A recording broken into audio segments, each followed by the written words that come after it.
Yeah. You get the fever.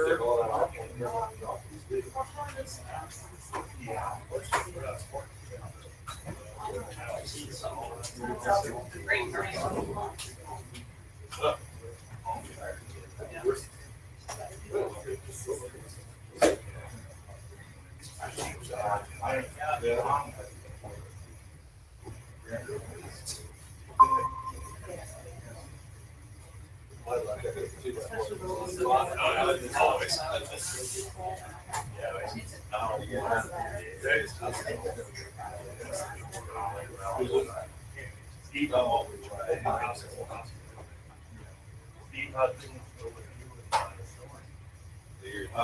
Not like everybody else. Building damage, crop damage, tree damage. But thankful that our home was not damaged. There's none of our livestock damage. Yeah, it's time to get started. All right, let's call our meeting to order. Please call the roll. Jennifer. There. Farmer.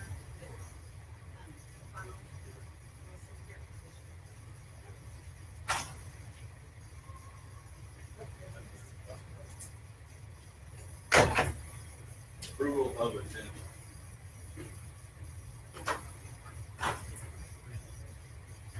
Aye. Moved by John, second by Meyer. Please call the roll. Aye. Donald. Jennifer. Aye. Okay, informational discussion topics, construction update.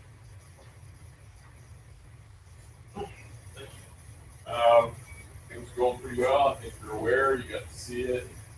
And saw how it's a fantastic facility. Staff is moving their stuff in, started on Monday. And not any problems with that, other than they find, I wish I had this, I wish I had that. We have a lot of that.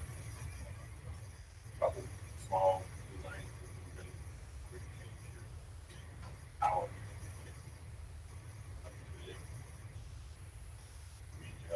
We got clearance on Tuesday, or Monday afternoon late, I guess, from the state inspector to use it as for all our students. It's fully cleared for us to start using it. Except for the gym, the auditorium, which we knew that was going to ready. So all the other spaces are approved for occupancy. And getting its final inspection this coming week. So it should be ready. So everything on that building is in pretty good shape. Auditorium is actually right about on schedule. The gym floor guys are coming back starting tomorrow. So they should be in the sanding by this weekend. Probably about 2 more weeks of gym flooring and then so probably 3 weeks to a month. And we'll be able to have volleyball in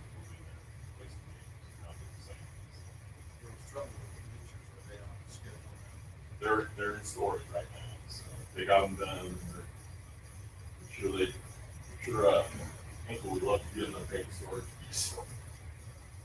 They'd probably love to get them on site to get them in. They're striping parking lots. They started to stripe the south parking lot today. They got a lot of road striping on, signs going up outside, all the parking, so all the driveways. Look, they're in shape. I think we're getting ready to see this in September or something, where they can try and seed the grass. They already had seeded everything outside the road, and rain also. But they already seed everything inside the grass, and try to grease the outside. So that's all in pretty good shape. We actually also found out that we had to have 2 classrooms ready in the Career Academy. That they started teaching classes in there yesterday. Classes that are pilot Eagle Grove Center, so that's why they had that start yesterday. So we have those ready, and there was kids in there in both classrooms, both in there yesterday and today. Be in there tomorrow. That's going really well. We're going from the Career Academy and stuff. Everything out there pretty good. the middle school is coming along really fast. We've got ceilings in, all the classrooms that we tore up, most of the hallways, then probably the grids and sand grid in this week. Sprinklers are in all the hallways, and even patched in the classrooms so that they can put tile in the classrooms. We've got the concrete trenches filled in the classrooms so that we can have the district play for that come and go Davis. Yeah, come and go, the corporate building across from social park. The last building. Both the end, a couple times that way. They laid one that carbon in it, so it's light in there that they like that.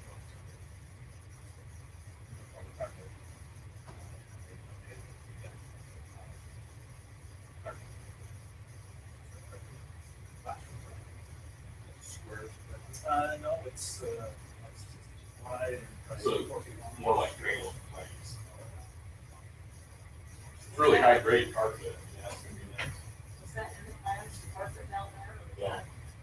Those rooms are just gonna be, the existing tile if they work, so they'll get covered up now, and that'll be nice in those rooms. So.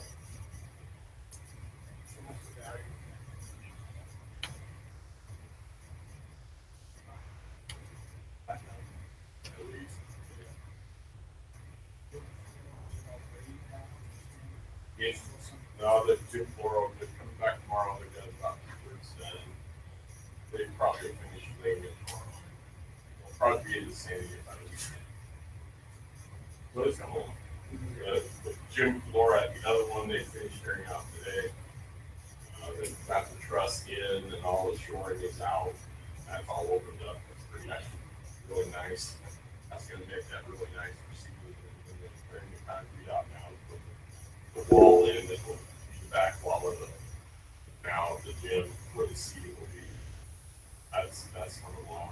That doesn't, that has a myriad of dates in the contract on when they have certain pieces to get done, and all of those are on schedule. So that's working really well. And we should have kids in there with no problem on the day we start school. The inspector is coming tomorrow Tuesday to inspect and give us a clearance for our staff to be in there. And we expect that he's already kind of looked at it and he'll pass that.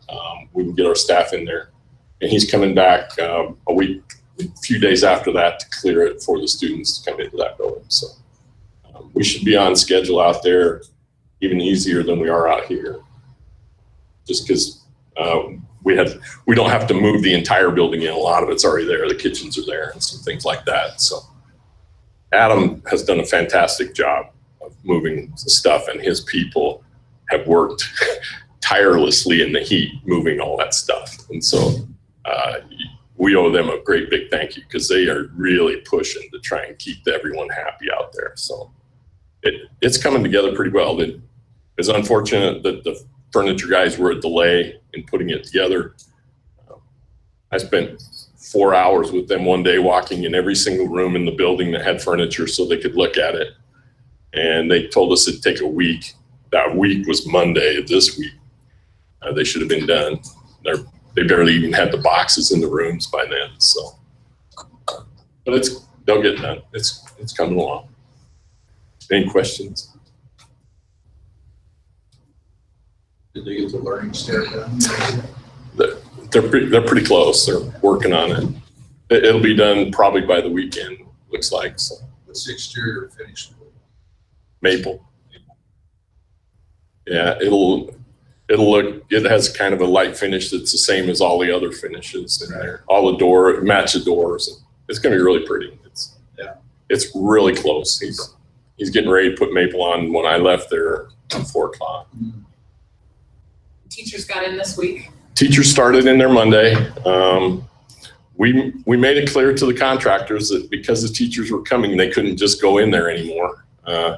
So they have to schedule and and Steve's been pretty great. He's staying there at night so that they can work during the night to do work. They come early in the day, but they can't work from 8 to 6 where the teachers are. So it's primarily the painter. He has a lot of touch-up to do, so he's been doing that in the evenings. But that's coming along. The teachers are getting unpacked and kind of finding their way around the building. It's kind of fun to talk to them. They're pretty excited. It's coming together pretty good. Brian's moved into his office, got his furniture up and running. Everything's coming together. Feels really good to getting that close to becoming a reality. Our kids are going to love that place. I think it's going to be a great building. It is beautiful. Yeah, and so state of the art. I mean, Brent and Tim Buns did a great job too there with all the technology. Right. Our technology is beyond comprehension in that building. There's very few schools that can match that with the touch screens and the audio enhancement in every room and all of that stuff. It's just fantastic. So. Yeah. Is there gonna be a new phone number out there? I assume that current high school is gonna keep that number for middle school, or are they gonna? So, Numbers all the same. Okay.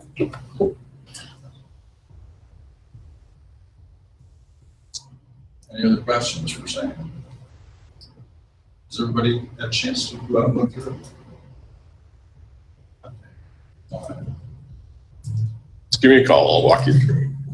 We're on storm damage tonight. Yeah, I figured. Was there any damage or anything? The building got no damage at all from the storm. Porta pots went flying across the front. The porta pots ended up over by AAI, but other than that, One behind Mexican. yeah, Part of okay. It didn't, the porta pots didn't survive very well. But the building had a few doors where some water blew under it because they didn't have thresholds in yet. And that was about it. There was some confusion because there was a bunch of water pouring into the bathroom in the Career Academy out of the ceiling, and they discovered it was because they just turned on some water and somebody left a valve on up there. So it was dumping water out of the pipe into that room and had nothing to do with the storm. So got that cleaned up. I drove by the building about noon on Monday, the day of the storm. I was happy to see all the translucent panels were still in place. I was more scared of that there was places that faced the way the storm came where the rubber was just tacked over the side. They hadn't finished the I was afraid it would get hold of that and rip it off of there. It didn't do anything. And I was actually more concerned about the mess it would make out of that building.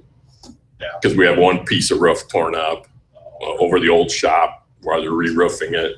We have that hole in the gym at the top of the gym now.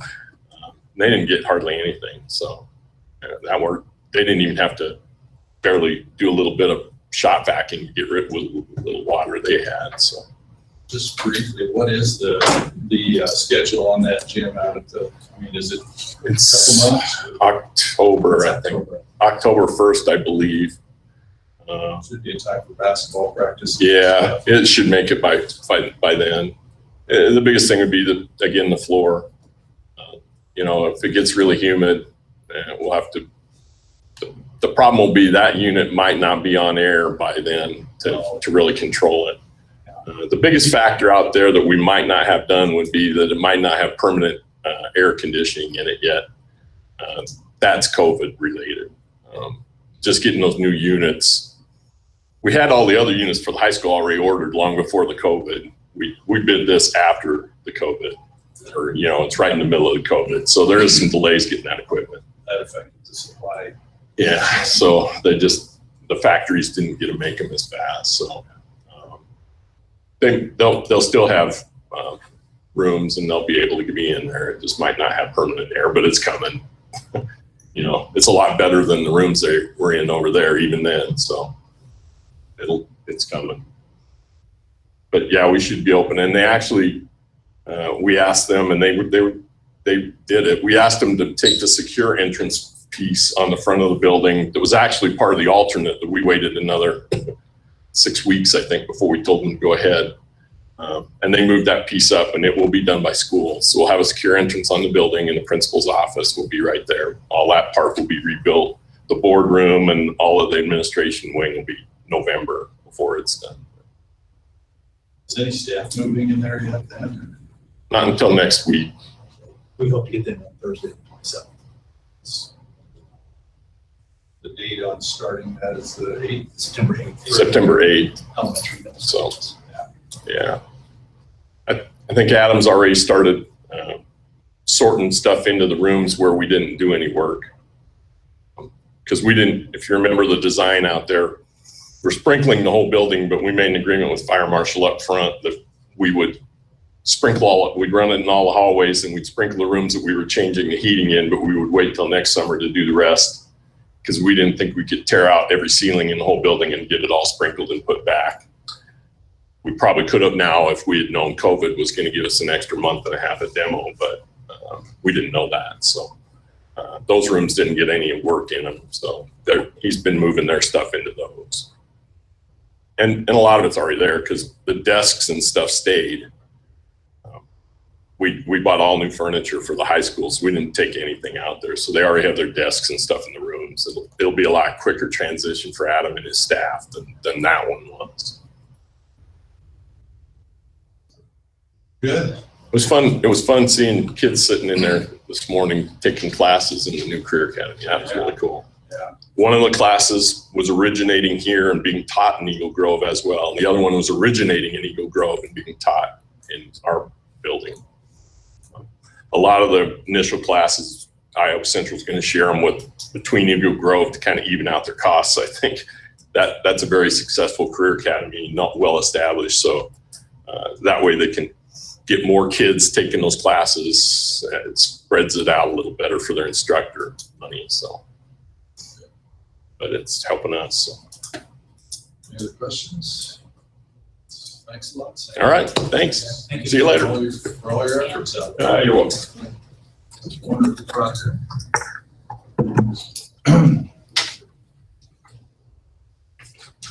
Okay, 2020, 2021 board goals. Oh, mine's kind of goofy, isn't it? Sorry about that. That's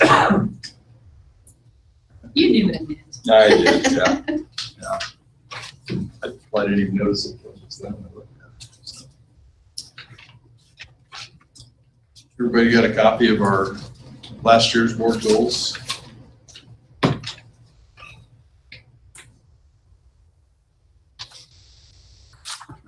I guess open it up for discussion. Anybody have any? I guess probably the first goal there, create a transition plan to move grades 5 to 12 to new buildings in 2020. I can cease being a goal, looks like. We want to, anything along with that subject that we want to maybe make a new goal? It's work and we're not, but instead of having our transitions over, now it's just getting the word out to the Happy Career Academy, draw back into that building specifically. That's the last, if you look, I think. Yeah, Is that that kind of what kind you're of, thinking? Oh, I guess it is. Technical. Yeah. I'd say. yeah. Yeah, and that could remain a goal, couldn't it? I mean, Yeah. but as far as the first goal, is there any other way, any other thing we need to address there as far as the transition, or anything that anybody would like to see? Tim, do you got any suggestions on that? To me, again, the middle school and high school will be in pretty good shape. The elementary is in good shape, but there's carpets and things like that that we need to update. So, something related to complete renovation of existing facilities, whatever. Yeah, I think, so basically what you're talking about is we need to develop facilities. Correct. A short, I mean, a 3-year, 3 Comprehensive, to 5 rotating. years facilities Yes. plan.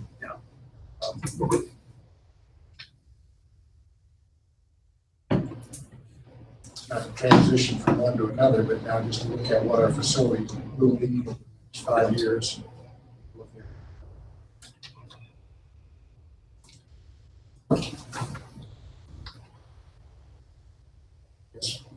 in that, we might want to, I don't know if we want to talk about it or not, but what do you call these magic boards? Smart. Clever touch. Smart touch. Having those in the middle school would be, you know, Some transition to, yeah. transition. Right now, we don't have that in the budget. Developing that over the next, getting that done over the next 1 to 2 years would be all what I would have. How do we want to try to accomplish? I mean, do we want to create a plan, but do we want to do that through some kind of a facility review committee or team or something, or do we want to, how do we want to accomplish that, I guess? Any ideas? I've got information from the different entities that I think we need to update that, but I think have a work session that we look at those things and put together a, you know, next year, 2 years, 3 years, 5 years, kind of a plan like that to update things. I think we either have regular work sessions, record out that, or we could potentially assign a committee to. Do we want to have that maybe be the construction committee that was, you know, assigned for the, If you guys want for the new building, maybe have that, you know, transition into a facility construction or a facility needs committee or something from a board level, and maybe add some people from the, you know, the maintenance crew and, you know, like Adam, and have them meet Sounds reasonable. quarterly or something, or, you know, and just review what the needs are, and who else would be, to me, we need to have somebody transportation, grounds, yeah, in buildings, would just be the heads of those departments probably, yeah. technology. Is there anybody else in those departments that would be up to speed on that, or, you know, that you can start developing in more of a leadership role, or is it just mainly the leaders there? Mainly the leaders. Yeah, yeah. Because all three of those departments are, you know, those guys are all, Adam's not, but, you know, Sean and Robert are not going to be around forever. You know, it might be an opportunity to start developing some new leadership. And I don't know who that would be right now, but maybe that's something we ought to be looking at too, is developing some new leadership in those departments, people that can pick up the mantle when those guys, you know, they're not going to be around forever. So.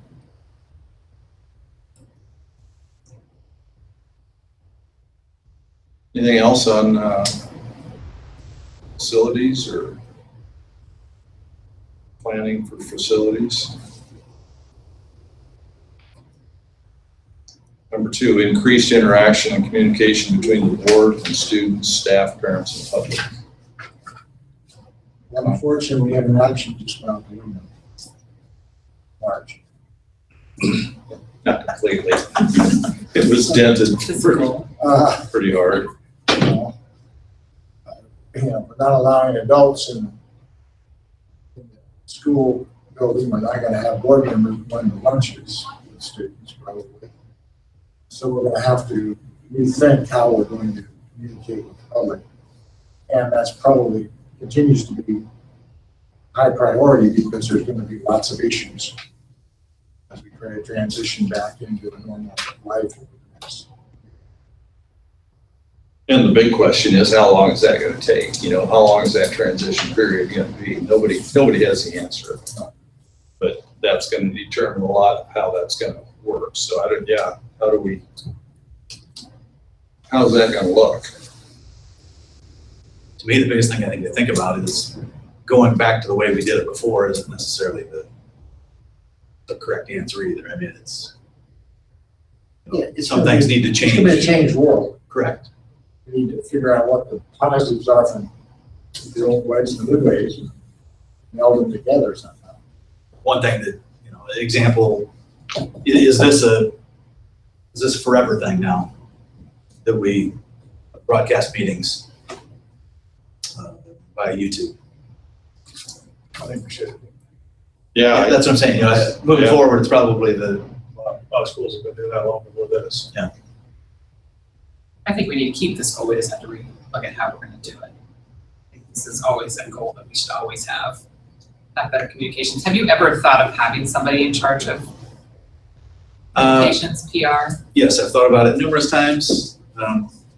Funding is the only thing. Yeah. But yes,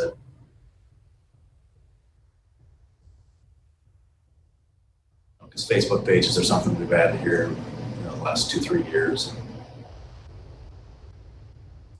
Well, I think, a lot of the new staff that we brought on in the past few years too has enhanced our capabilities and capacities for social media too. I think Todd's doing a better job. Brent's probably, more up on that. That's a good job. And I was going to make the comment, Steve, that probably one positive thing that's come out of this situation with this virus is there's a lot of entities that are doing a lot more stuff online now. And, broadcasting, I know I'm involved with a couple other organizations, and we're doing more of that now too. But it was something that we desired to do and talked about doing, but I think it's kind of forced everybody. And so that's probably been good. But yeah, I agree. I think we ought to continue to broadcast board meetings. I don't know why we wouldn't. Correct, yeah. I guess the question beyond that is, do we go to another level? So the leadership group, maybe is that broadcast for other teachers involved? I mean, I don't know. Some of it you don't want to squelch discussion by being so open and afraid to say it. Yeah. At the same time, that might communicate to the public, what people are thinking, why we make this decision versus that decision. Going back to, related to that, the School Improvement Advisory Committee, if that was ability to meet remotely as an option as well, may improve attendance. That, I'm not sure thought. You mean, but do it like we're doing it now, but have it also, Yes. yeah. Yeah, have an absolutely. in-person meeting. I think that's important, but anybody who wants to join remotely to be Right. part of the meeting. I think a lot of the committees, you can do that way, the wellness committee. Correct. Yeah. I just wonder how many people would watch a wellness committee meeting, Yeah. I I guess I don't know. It might make it easier to attend. Yeah, not necessarily to watch it, but, if you have 30 people, maybe sometimes 5 people can't make it, but they're driving and they'd be willing to join by a phone or whatever. I think they said last school board meeting, we had 75 people online. We've never had 75 people in this room before, so. You think we've had 75? Yeah, Not, yeah. maybe not in my time, but maybe your time, but not mine. Maybe, I don't know. That one over Grand Junction. Yeah, I didn't go to that one. 75 years. Yeah, Down it's the not hall. very often. Fill the room down the hallway. Well, Be a little less hostile if they were online rather than.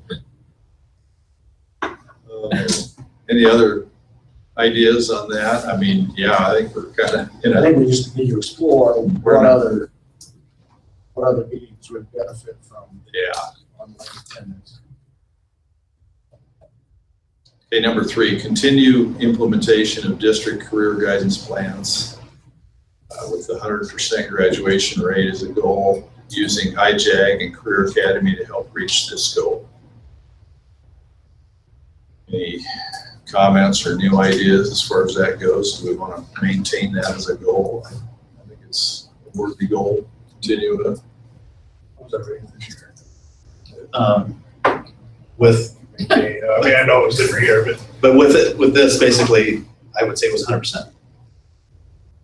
I didn't know if we had kids that were out before this happened or not. There may be a few, I'm not sure, but yeah. It definitely helped the graduation rate. That was a kid. Some kids hit the lottery. Spring break last year. Yeah, I think that's good. Just maintain that goal. Not many changes. Number 4, reach and maintain the $1 million unspent balance authority. We've really We're made still on- improvements there. and We're still on track. We're still on track with We just need that. to stay there. you know what ours is now? It's like 1.2 was what I'm projecting yet, but it won't be over until the end of the month. Right. Yeah, I think that's been a good goal, and I think, I think we need to watch enrollment to, because, you know, things might get a little shaky this year. yeah, So, yeah, maintaining that is going to be key. I think the other challenge is the additional expenses that we're going to experience for the next year. How is that going to be supported from a legislative standpoint? And I don't know, that's not necessarily anything we can do. Right. It's going to put your nose to the grindstone.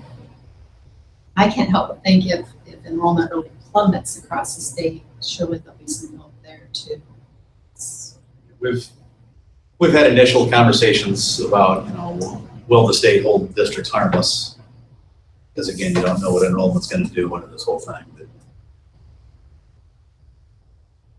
You have 10 or 15 homeschool that because of this, you know, you're talking $70,000, you know, it adds up pretty quickly.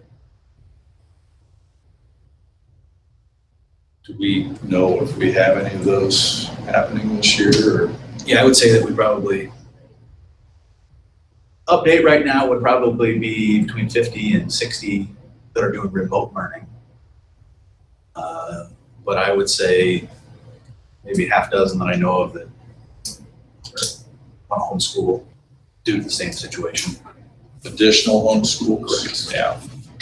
There's a difference between remote learning and homeschooling. Homeschooling, they're not connected to the school at all. Right, Yeah, remote will get funding for the homeschool ones. Yeah. yeah, they're still a student when they're remote learners, yeah, in our district. I guess The district's allowed to provide resources to those homeschoolers or? Not to homeschool students. Only if they sign up for homeschool assistance, Through the district. And that's how you get a fraction of that. right? Sorry. It's all right, good question. I see, I'm looking on my computer here, showing that the different points underneath that That's board. the next page on the, yeah, that's the page. Oh. that I just read. Oh, I think sorry, we had didn't see two that. meetings. I think one we did goals and then another meeting, how are we gonna meet those goals? Right. Yeah. Yeah. And we'll continue with the forecast 5. Yep. Yep. It's been really helpful. Any other comments or ideas on, on that goal? Okay, the last goal is create an environment that encourages student enrollment and attracts or retains quality staff, including recruitment of students from other districts to the Iowa Central Career Academy.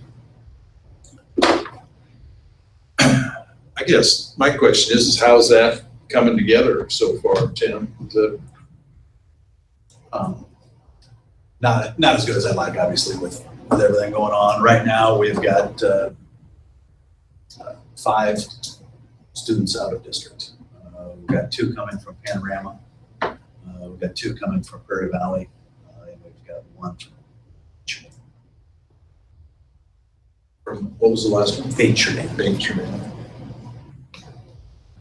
Do we have a number of our students that are going to be attending? We do. Off the top of my head, it's in the neighborhood of 35 or so. Not necessarily the full career academy, but some portion or part. Right now, the 2 classes we've got going are computers. I believe there's 6 kids in computers right now, and then we've got like about a dozen in healthcare. Those classes are for what age group though? Juniors and seniors. Juniors and seniors. And then do you feel like because kids had to sign up on their own during COVID vacation, that maybe they didn't get signed up for those? Yeah, the sign up was a terrible for our kids, for everybody's kids. I mean, it's just a bad. So even maybe the next trimester or the trimester after might have Potentially, better. But now that it's up and, or, you know, next year when it's up and running, you know, it Right. needs to be inviting Panorama to bring kids here, inviting Coon Rapids to bring kids here for half a day to view the strands. see what's going on. The bullet under here on the ISB session promoting career academy, how big can I have? We did that last year. Right, I'm just saying that probably has Correct. to be struck from that. I think we need to enhance our information to the other school districts. I mean, a young man from Panorama, you know, basically spearheaded a building for the county fairgrounds. And he's planning to go to the ag tech program in Nebraska that John Deere has. He needed to know that we got the same thing right here. And so I mean, we still have a lot of work to do to try to get that information out there, because people aren't listening. Or, you know, It's hard to get too much it's hard to get interference out- right now, Yeah, yeah. there's too many other things going on Yeah. to get an audience to listen. So it's just, I think somewhere underneath that needs to be a bullet about continued and aggressive marketing, I guess. Of the career. Darren, you have I was just talking to someone today that said that DMAC has, for lack of a better word, a recruiter goes around. Does Iowa Central have something like that? I mean, maybe they're not, you know, it's new to them too a little bit. Maybe they need to kind of. That was my question, was I was gonna ask what role is Iowa Central have in promoting this? You know, Eventually, they will hire a staff person, at least half-time out there, that will help with that. I do like the idea of maybe like field trips from other schools coming in and checking it out. That's hands-on. Can you stage some open houses at the Career Academy when you've got wrestlers and basketball players in the building? Potentially. You know, related to that, you know, part of it is gonna be offering adult education classes there so the public can see, you know, part of the biggest promotion for a kid taking it is mom and dad saying, you need to take it. Starting in September, I believe, Iowa Central is gonna be offering it's called MAP program. I think it came out of the paper today related to manufacturing. I think we're gonna do some cooking classes in there as well. You know, want to offer something at every strand so people can see what's going on in the building. That's gonna be a challenge to promote this thing when we're struggling just to have regular school. Yeah, I mean, it's just gonna delay, I think, the utilization and attendance out there. What the answer is. Fortunately, we're not really footing the bill going forward for a lot of the operational costs. And we're working closely with Iowa Central to get it off the ground. Yeah, but we want it to work for them. Sure. Otherwise, it's, you know, We want to work for our students. absolutely. Was there any other goals or things we need to discuss that we want to try to implement or create as goals for the board?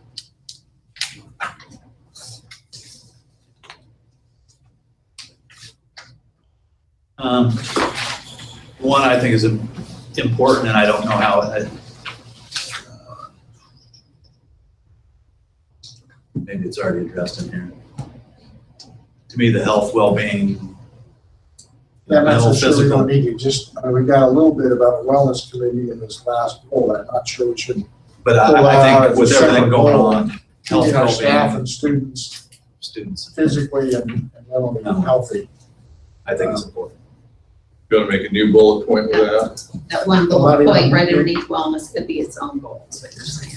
Yeah, I just say that we pull that out of there and make its own goal as opposed to making it a bullet point under Yep. the creative environment. I think we need to probably make that a priority.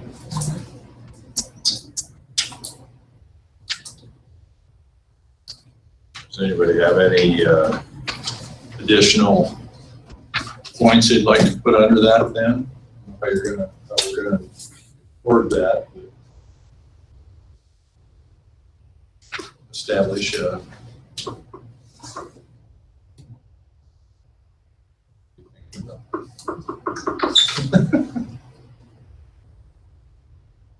I will wait and approve these next meeting. Yeah. Get them written out. Yeah, that's fine. Yeah, I mean, I think you kind of pull maybe 2 or 3 of those bullet points out with that Yeah. wellness. So the current goal has more to do with attracting staff and students, and this has more to do with a healthy environment for mind and Yeah. body for students and staff. Even put comfy and safe environment.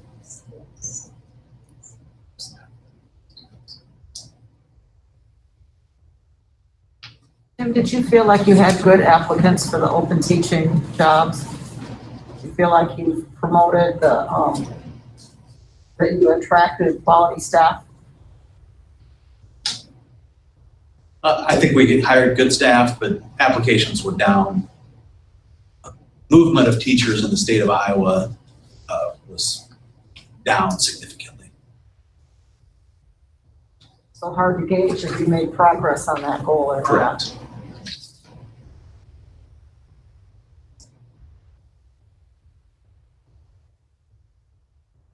It's hard to fill positions. How are we on all the positions now? We're pretty well. There's one on the agenda that's approved that we're still Yeah. trying to fill. Yeah, the one that resignation. Request for release. Hard to fill. You almost need to start advertising in January. Yeah. And when did that request come through? Just recently? This week. That's pretty late notification. So do you want to take this out of new business on the I think regular so. agenda? I think we'll just move it to next week. Yeah, I think so too. Kind of think about it, maybe figure out a good way to Yeah, word all get that it stuff. worded better. Yeah, Yeah. right, I agree. Maybe come up with some ways to send it out to you. Yeah. So Brenda will kind of reword all these and write them down, and then she'll send it out to all the board and comment. And we'll wait, table that and approve it at the next meeting. Well, is there anything else on board goals? Not, other non-action items? We can start with administrative reports. Is that what you were? That'd be great if anybody's available to give theirs. See, I'm gonna talk about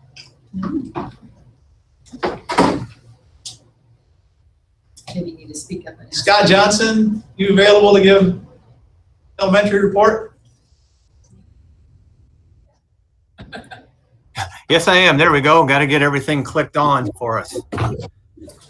Well, I know, I'm sure all the administrators, Tim will agree to this. In 20-some years of teaching and as an administrator, I think it's the least prepared I've ever felt with so many unknowns of what's going to be happening here. But, I've got a good team here, and every day I feel a little bit more prepared for what's going to happen. I think the big thing is there's just so many of those little things that we talked about the other day in my guiding coalition. We're going to have to run through them to see how it works. Like, for example, kids using the restroom.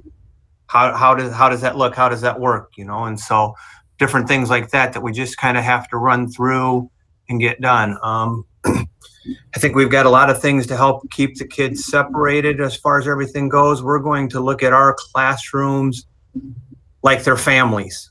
So as soon as a kid gets here in the morning, they'll be going straight to their classroom. They'll spend their day with their classroom, eat lunch with their kids. Some days they'll be eating in the lunchroom. Some days they'll be eating in their classroom. At recess, we've got 4 distinct areas where the kids will be able to play. So that's going to be interesting because as we speak, I would say our playground is about halfway installed right now. They started on it this morning, so yay about that. It's looking pretty good right now. So So one group of kids will get to play on the playground equipment. Another group of kids will be out on the east side in the grass. Then another will be in the bus turnaround area. In the fourth group, that teacher will do something with the kids. They might do a game day inside. They might go for a walk on the bike trail, so on, and different things like that. We aren't doing our before school activities like we've done in the past, just to keep, so we don't have so much cross contamination with the kids. After school, it's going to look different. I mean, so school in and of itself is looking different. I think, teachers are nervous. I'm nervous, and I'm sure you as a board is nervous about what's happening, but I think we've got a really good staff here at the elementary and in the district as a whole. People are working hard and we're trying to figure things out as we go. So, any questions for me right now? I don't have questions, but I have a comment. I did have a good discussion with the ladies here at the Early Learning Center yesterday, and they said things have been going very good, and they're just plowing forward, and it seems like it's all working. So they haven't had any positive cases. They've had a couple scares or a couple concerns where they've had people looked at and tested, but they said it's all gone real well. So, those kids are going to be coming from everywhere like kids in the elementary are. So that's encouraging, I guess, to hear. Yeah, and I would add to that, Steve, that we had 3 weeks of summer school here in the end of July, early August, and didn't have any issues with it at that point either. Good. Yeah. So, so on your way home, drive by, you might get to see a 3/4 completed playground. They are flying out there. Awesome. Yep. Thanks, Scott. Thank you very much. Mr. Zanders. Good evening, everyone. Nice to kind of see you. You're a long ways away on my screen, so. We look better that way. So hopefully I'm a long ways away too. We've been working on getting organized. This is the longest break that I've had in 30 some years away from school, away from kids. And I think for a lot of our veteran teachers, I'm hoping, because we've planned for it, that it might take a little extra time, just like we've planned for kids a little extra time, not getting right into math or reading or whatever that first day, maybe second day, whatever, maybe a week. We're going to spend some time getting reacclimated, reacquainted, organized, etc. I want to recognize our guiding coalition. I know the other buildings also have been busy, but it's been, numerous meetings, whether they be in person or over Zoom, just trying to get contingencies. And then, we had 2 days from the spring that we carried to the fall. So we've got, with the delayed start, we've got 12 days of professional development, which on one hand is really great because it allows us to do some things. But wow, have you ever planned for 12 days of professional learning in a row with, 45 adults? That's kind of a challenge. And we've done, I think, a good job in divvying that up. Everybody's taken a role. Just so you know, because I know you probably don't get to hear it enough, but Annette Coyle, Heather Mankin, Doug Brown, Cassie Bardole, Audrey Highnote, Julie Neal, Brenda Unken, and Karen Shannon has been an ad hoc, and I think come to just about every single meeting, even though she's not on that team specifically. But we've been working hard to try and get a good start to the year going. We've got 12 days here coming up that I think we're going to be able to get organized, get reacquainted, talk about the goals that we've been working on, which have, stemmed from the Every Student Succeeds Act and our targeted assistance plan. And we've worked through that reassessment, and Marita Aubrey from the AEA and Karen Sandberg has been working with us. And we've been, trying to devote enough time to each of those areas to make it so that we could be able to show progress. And believe me, it's overwhelming to think about all the different things that we need to think about right now. And then even with 12 days coming out and having enough time to address them in a meaningful way. And then once we get going, not dropping the ball, so they become ongoing and continuing, because we can't just talk about them for a day in August and then expect to have the issue all better. So it's those ongoing things that we're dealing with as well. On a note, Scott mentioned about keeping kids separated and so forth, and certainly we've got some plans for that as well. I haven't filled out the PO yet, but I was thinking about asking Tim for 350 inner tubes that we could just put over our middle school kids, because it's going to be a challenge to keep 350 middle school kids apart from one another, because that's just not the nature of middle school kids, and it's not the nature of middle school teachers. So we're going to do our best, but we know it'll be challenging, and we feel like we have a good plan and we're up for it. Questions for Sean at all? Great. Thanks, Sean. Thanks, Sean. You bet. Good luck. Mr. Phillips? Yes, first thing I want to say is almost ditto to Scott and Sean. A lot of the same issues with just a lot of things going on. We just completed 2 days worth of meetings with our building coalition team and reworked our SAMI self-assessment that's based on the MTSS implementation. And we're on our second year of an action plan to address the graduation rate, dropout rate, and math progress and meeting those proficiencies. So met with Marita Albury through the AA, very grateful to have her help us for 2 days, day and a half with those things. A lot of hard work, and we did a lot of good things to get ready for the school year. And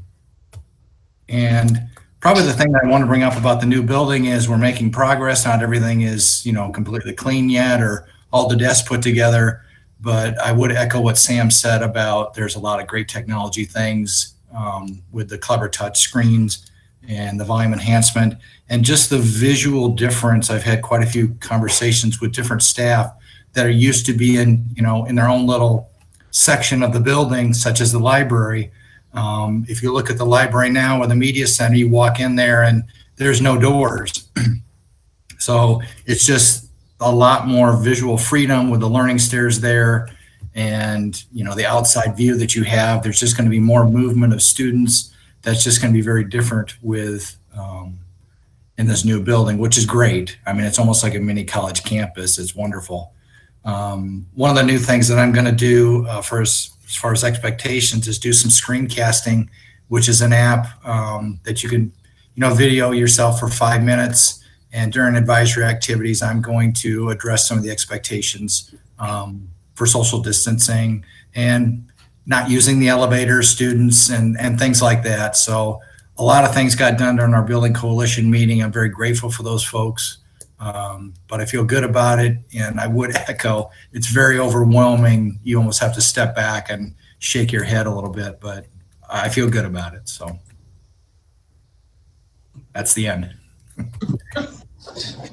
Great. I was hoping you'd be in your new office.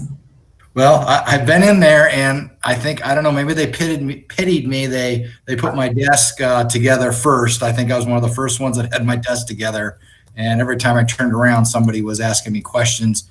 And somehow I landed a key for all the locks, and I've been unlocking doors right and left. I feel like a semi-janitor or custodian or whatever, unlocking doors all day long. But anyway. Do the staff have their new ID tags and stuff yet, Brian? So that they can access areas? I think we're going to use the old ID tags. Correct me if I'm wrong, but we don't have any of the units in at the doors yet. And as soon as we can get keys for everyone for their doors, that'd be wonderful. So that way they can unlock their own doors and lock their own doors. Oh, so they're going to have to use keys for The existing badge, get in the exterior doors, but there'll be a key for their individual doors. So, yeah. Is the plan eventually to have that be electronic, or is it always going to stay keys? I think it'll always be keys. It'll stay keys. So the cost for it. The keys were obsolete now. Anyway, thanks, Brian. Welcome. Good luck. Thanks. Mrs. Sandberg? I would definitely echo my three administrative colleagues in the strangeness. I've only been in this for 24 years, a little less than some of them, but this is definitely a challenge. So I've been focusing most of my time, obviously, working on the Return to Learn plan. I've kind of been tag teaming a lot of that with Tim. It's been great to have a whole leadership team discussing and gathering different perspectives on that. But then also as my director of special education role, that's where I've been focusing a lot of my work and trying to make sure that we're ready to meet the needs of all of our kids with IEPs when we return. There are currently 56 students on the list to engage in remote learning this fall rather than face-to-face. And of those, 15 of them have IEPs. So we'll be working together with the AEA and those teachers to get parents in and create a remote learning plan for each one of those students. So I've been doing some of the legwork on that to try to get things set up. I was talking with AEA today, called some parents, a lot of time spent on special ed. Just making sure that we're able to do that. We also have 2 students who are going to be getting language services who are going to do remote learning. So I'm going to sit down and work on that with Denise. Just trying to keep my eye on equitable services, no matter whether kids are in front of us or whether they're engaging in the learning remotely, and we move all kids forward.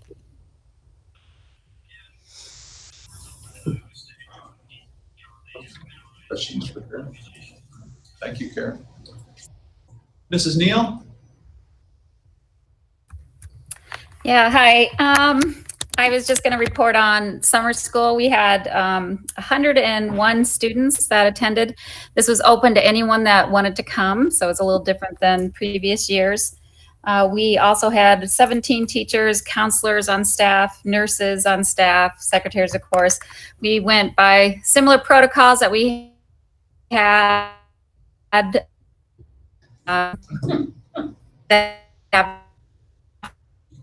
You're frozen. You're badly. went over with the guinea pigs for the The downside.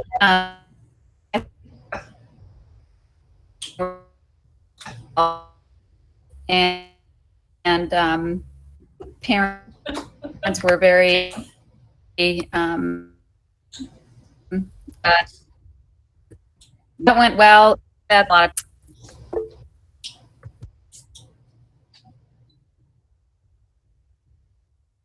Thank you for your report. Any questions? Any questions? I texted her, but her not looking at it. I think Brent sent her a message too.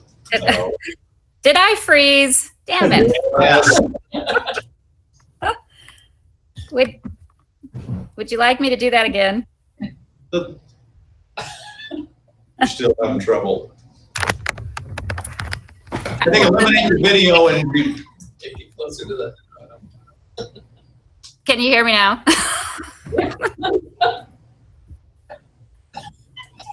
Oh, well, just skip me. I was just talking about summer school. take the video off and just do audio. Just do audio? Okay. Yes. Okay, can you hear me now? Yeah.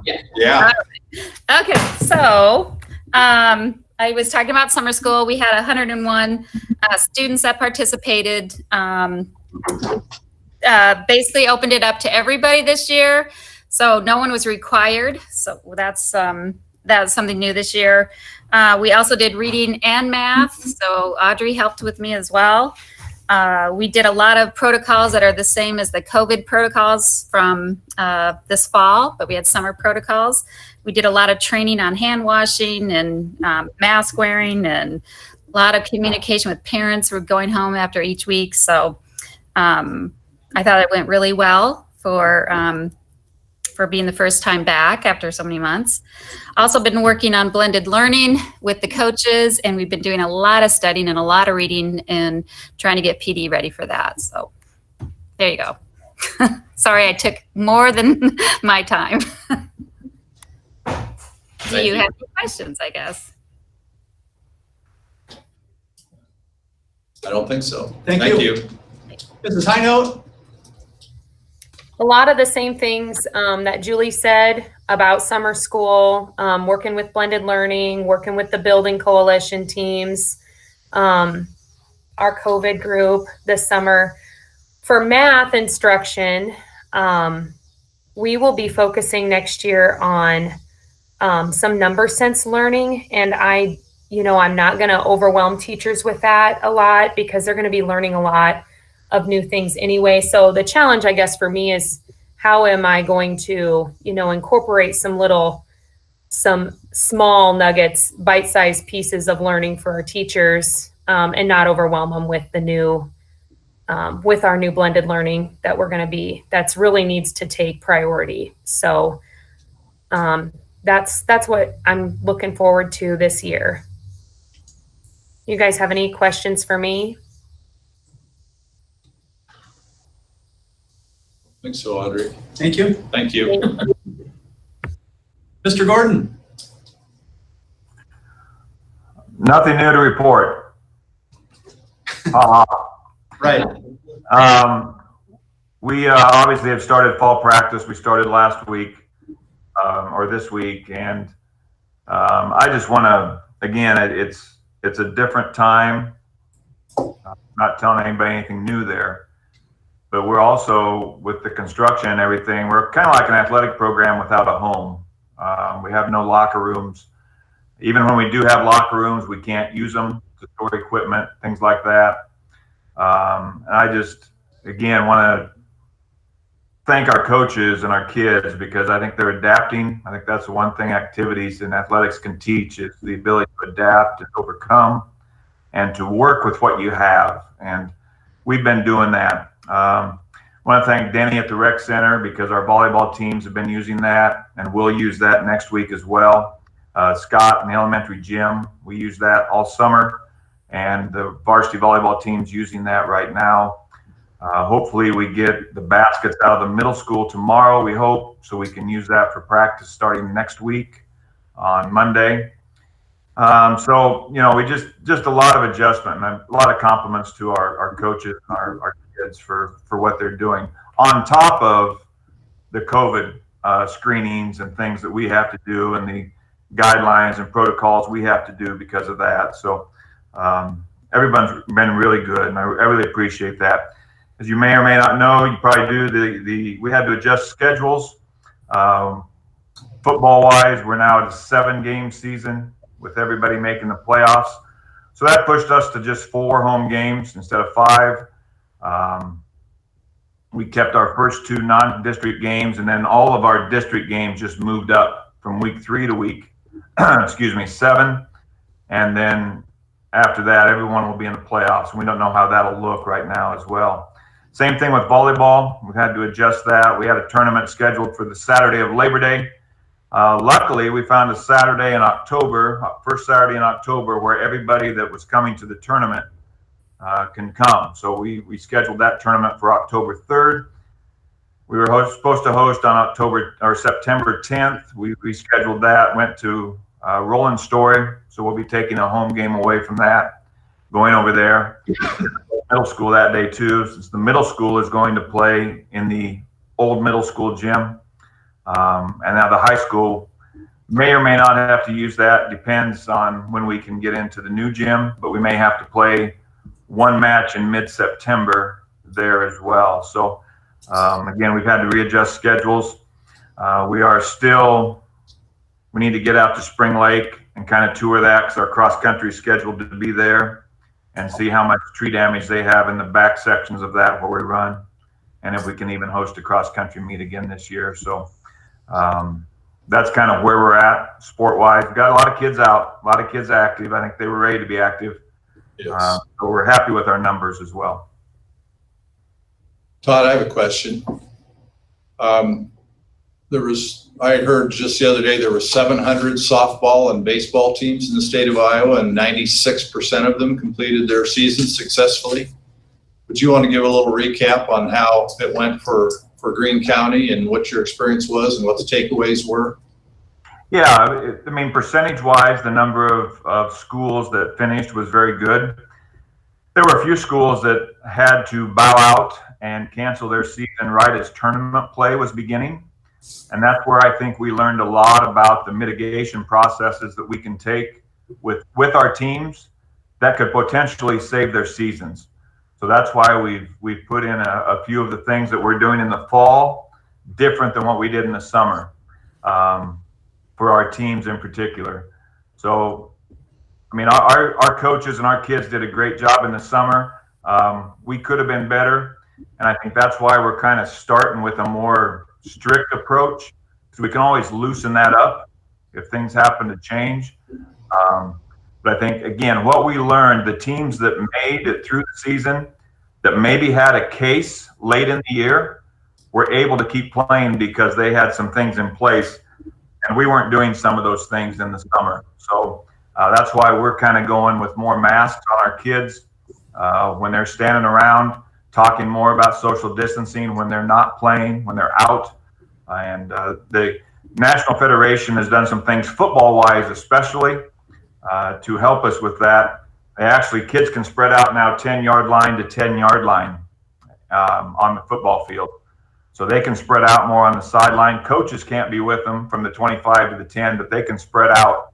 And so that helps us with some social distancing there as well. So we learned a lot through the summer. We had the advantage. And I've shared a lot with some people across the country, ADs across the country who were asking, how did you do it? What were some things you did? So we were able to kind of be on the front lines and learn some things this summer as well. But again, the things I say that we learned, I take nothing away from our coaches, Paulsons and Kennedy. They were outstanding, and our kids really did a good job listening and doing the things we needed to do. Maybe address that even though middle school doesn't start September 8th, activities are going to start before that. Yeah, we're starting practices next Monday with volleyball and football and cross country because we can start early. Even though we don't start school, we're allowed to start on that August 24th date. So they plan to start practices next week as well, even though we don't play till the 8th.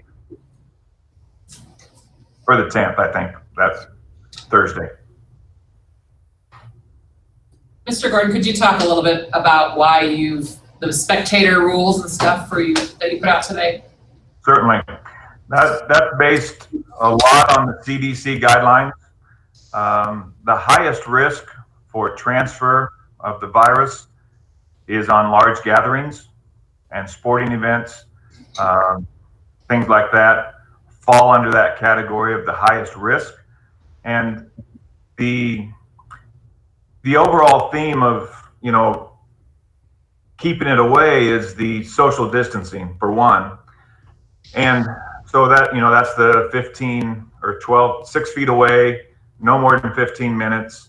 But again, one of the overall arching theme of this is to keep our kids safe, our fans safe, and our community safe. The second is just to finish the season. Those are the two main goals. And, I can tell you it's something that I agonized over, because it's the last thing I want to do is to limit the number of people. I know we're in a community that has aunts and uncles and grandmas and grandpas and friends and church friends, and you want to go support the kids. And so I agonize about it. And it's the last thing that I wanted to do. The overall theme came back again to keep kids safe and to keep our community safe. So I think it's, again, kind of like what we're doing with our teams. I think we can relax it more than we can tighten it. So if we find out that things are going well, we can maybe relax it a little bit. But the CD guidelines drive it. Also talking with ADs across the state and our conference. Our conference are all doing some spectator guidelines as well and restrictions. The way we came up with our numbers is we went out and measured our bleachers. We measured our bleacher system, and we will be putting dots down 12 feet apart on all of our bleachers and recommending that 2 people sit within those 2 dots that are 12 feet. So we have every other row, and then staggered as you go up a bleacher section. We have 5 sections in our main bleacher. So think of A, B, C, D, and E. So, in A, you kind of stagger every other seat. So nobody's sitting behind each other. So that's how we came up with that number. We moved our baseball bleachers over. We put 2 on the visiting side. We put one down by what will be our student section bleacher, which is the bleacher all the way on the south, which is not connected. We will move. We're going to have a pep band type of band, not a marching band. We're going to move them out of the bleachers. They'll probably be either on the track. It's probably where they will be standing. It'll be a smaller group. So then we come up with the number of seats that we have available, and we will use a wristband system to where we will send wristbands home with each of the kids, cheerleaders, players, and band. And then that will be the number of people. You have to have a wristband on to purchase a ticket. And then we will also limit the number of kids, kind of using the same thing we do for the student body.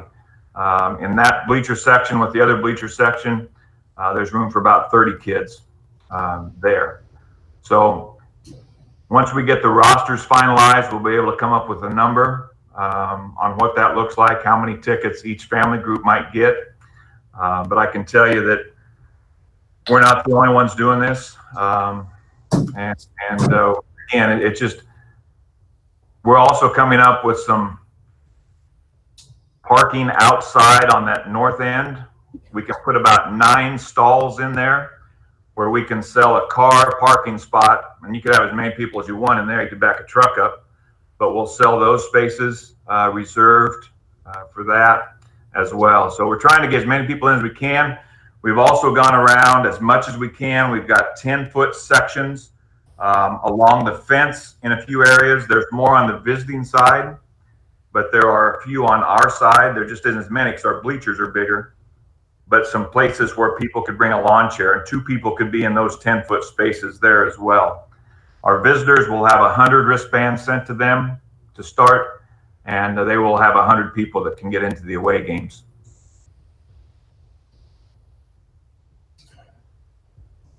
Great. Any other questions for Mr. Gordon?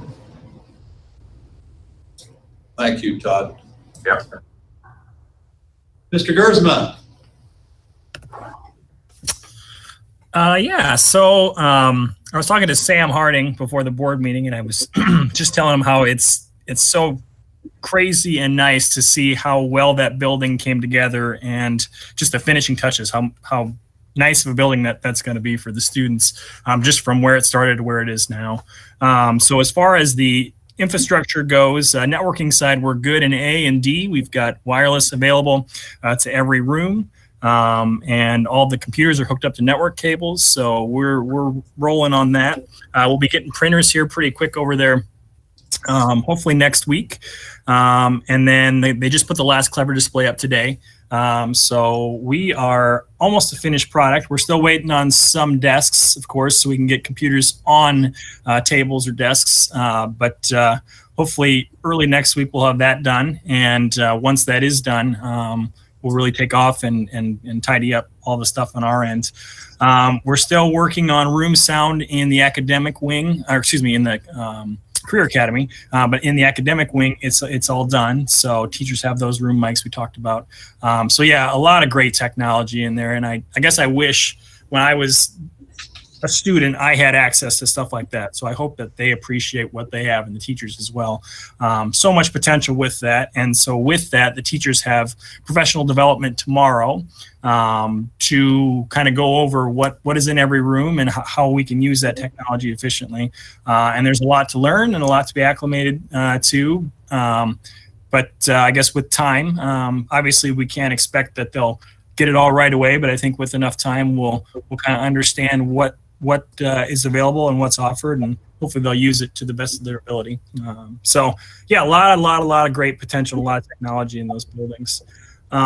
So to go along with the COVID-19 stuff, we did purchase some technology to accommodate for that. So Screencastify is a tool that they can use to record. Brian had briefly mentioned doing that for, I believe, little videos he was going to broadcast in the school for whatever he was going to use them for. I apologize, Brian, I already forgot that. But anyway, that software is a great tool for staff to use to hopefully capture lessons and then share them with students.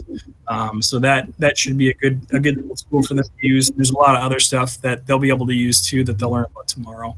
As far as the middle school goes, obviously we've got a little bit more time with that building, and they're making good progress from what I understand. And once we get the green light to start putting technology back in and getting everything squared up, we definitely will take off with that. So I've had a lot of really good help this summer. I feel like my brain is mush, but I got a good group of support here between Joseph and Tim. And then I don't know if Mark Peters is still in the room, but boy, he's got a son that's got a heck of a good work ethic. Clay Peters has been working with me as well. And if all of our high school students had the work ethic that he has, boy, we're going to have some amazing kids coming out of the school. So yeah, that's the technology side of it. Thus far, we're still grinding away, but I've got good vibes that we're going to get it all done with some time to spare. Questions? Question for you. The Clever board, can that transmit to remote learners as the teacher is teaching the lesson in the classroom? So there's a computer that's mounted behind the Clever display that will allow them to share their screen via Google Meets. So what the kids see in the classroom, as long as they're on a Meet or a Zoom or some kind of remote video conferencing software, the kids, anybody that's at home that's also a part of that will see the exact same thing. So I guess, yeah, the short answer to that is yes. We just have to use it appropriately to make that happen. I guess that's my question. Are you involved in a plan to develop that to maybe lessen some of the work that the teachers may have? I'm always happy to provide professional development and be a resource on that end. Would definitely love to coordinate something if we could. So just a matter of communicating with the appropriate people on how that happens. So, but yeah, obviously we're all very specialized in certain things, and I'm happy to help with any technology stuff that I can. The coaches are working with the teachers on that. Again, everything you see, having a kid sit at home in front of a computer screen for 60 minutes and all day is not optimum learning. So we're hoping to do 10, 15-minute chunks of lessons that potentially can be through that they could access.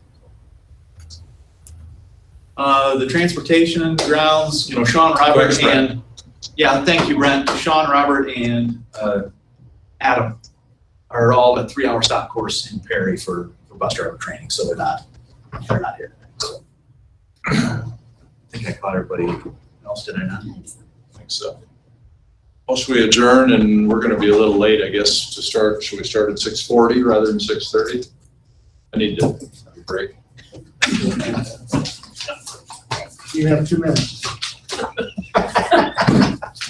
I don't move that fast anymore. 4 minutes is passing time. Fortunately, I'm not in school anymore. Should have had you time. See? What's that? Are you doing the Hi, how are you? Good.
Worked out good. And Okay, we'll call the meeting to order, 10 minutes late. The kids. Our district vision and mission statement is promoting lifelong learners through real world experiences. Please call the roll and establish a quorum. Denhart. Here. Carver. Here. Connell. Here. Wilson. Here. Fisher. Here. Do I have a motion to approve the agenda? I move we approve the agenda. Second. Motion by Steve, seconded by Mike. Please call the roll. Connell. Aye. Wilson. Aye. Denhart. Aye. Carver. Aye. Fisher. Aye. Open forum. I need to read the disclaimer. Anybody that would like to address the board at this point? Are people able to do open forum from the Zoom meetings? Heath, is this related? We've got the topic of reopening and mass on the agenda. Is that what it's related to? Yes, sir. So we'll have it on at that point in time then. It's items not on the agenda. Great, thank you. Yep. Right, anyone else? If not, we'll move on. Consent items.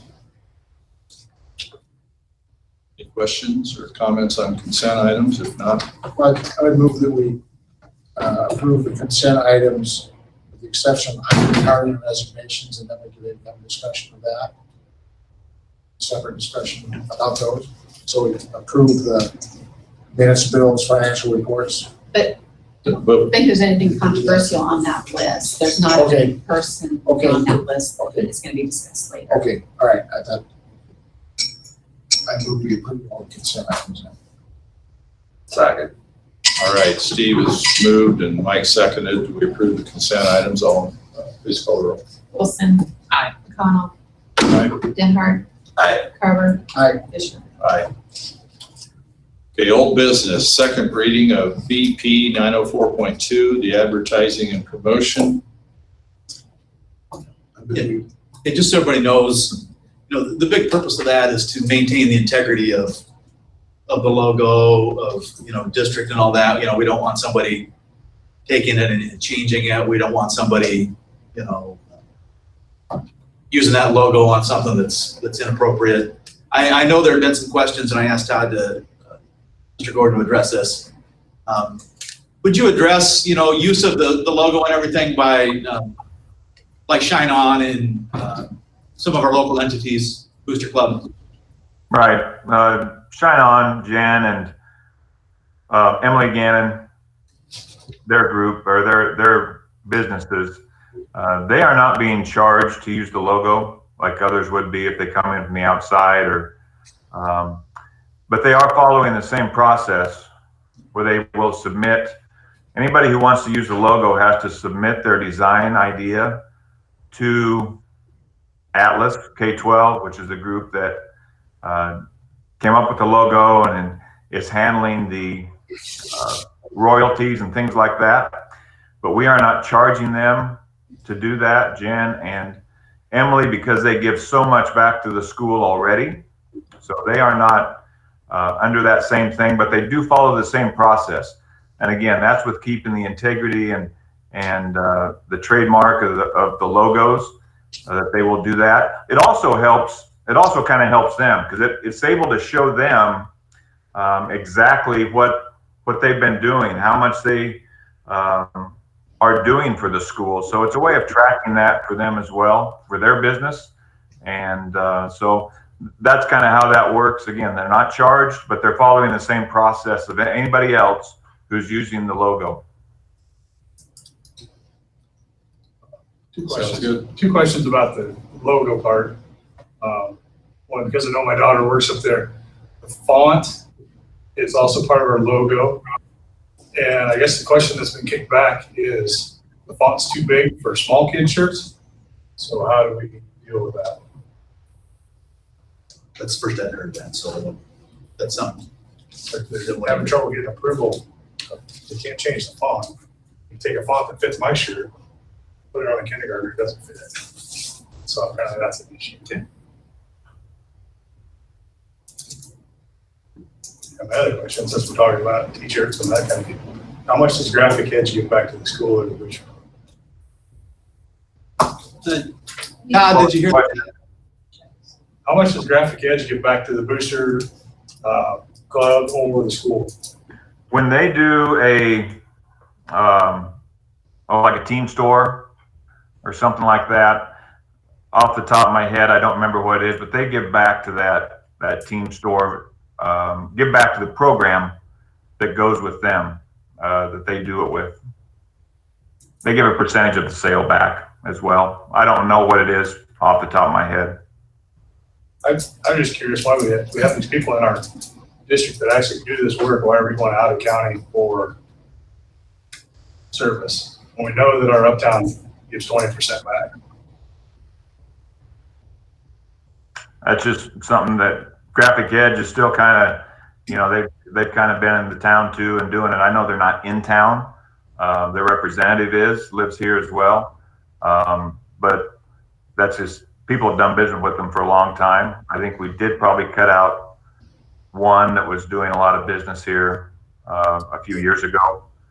But Graphic Edge has just continued to kind of do some team stores for us as well. And I know some coaches rotate that around. Some coaches don't use the same one every time, they rotate it as well. Okay, that's my concern. But we got 2 people locally. I think we should get it here, we should get it here. They'll pay taxes here. Graphic Edge doesn't pay taxes in Green County, or for our schools. So. I'd say we've got the ones that open, that's the town that works for Graphic Edge, that does the. It's getting kids to go to school. No. So it's not really helping us at all, other than selling for an out-of-town company. No, I care. I'm just kidding. I've seen some of the rough numbers Jen kicks back to the Booster Club. It's ridiculous that we're letting Graphic Edge have any sales that she can have here for us to get back. I do agree with you, Tim, of what you gotta stick with your community if you want your community to grow. I mean, anything, I'm not saying you could keep it all there, but I do agree on At that. least everybody needs to at least have the opportunity. We're gonna do, I know I already saw the football thing come through Twitter, that we're going through Graphic Edge. Jen didn't even get an option to even bid on that. So at least everybody should get the option to have the chance to get it. Or that's just like our work. We should at least get the option to try to get it. I'll talk to Todd and work with What them. does, like, when it comes to things like that, what does get bid out and what doesn't? I mean, I think, I agree things should get bid out. There's a lot of other things in our school district that outside businesses do that probably should be fairly bid out instead of just always going with the same or what we've always done. And I think shopping local as a business owner is important, very important. I'll work on compiling a list of that and then we can talk about that next meeting.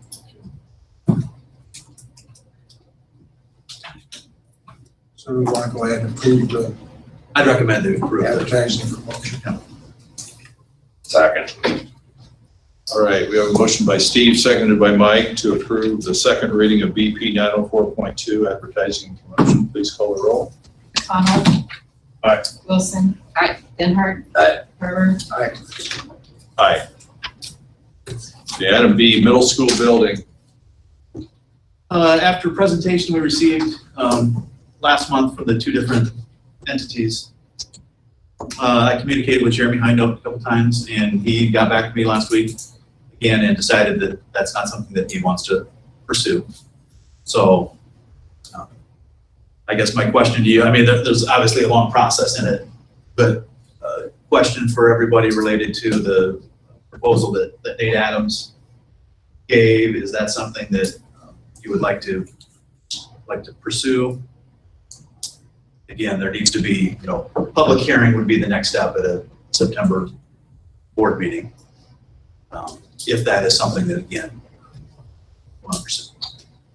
If we go down this path, what is our cost potentially? I think cost would be demolition of the gymnasiums. And again, only ballpark I can give you, Grand Junction building was $150,000 to demolish. It is more extensive than that. So, to me, 100 to 150,000, probably demolition and asbestos. We have to do that asbestos in. actual middle school building? I would say no. I think that would be their responsibility. Would be my position. My question is, there's still a lot of open end to this thing. Nate prefers it not being there, but he didn't completely say if it's there that he would not do the project. Am I correct? Correct. My conversation with him, again, he does not necessarily have that, and I can't speak for him. Doesn't have that as far as a plan. I know if the views would not be the same out the south side.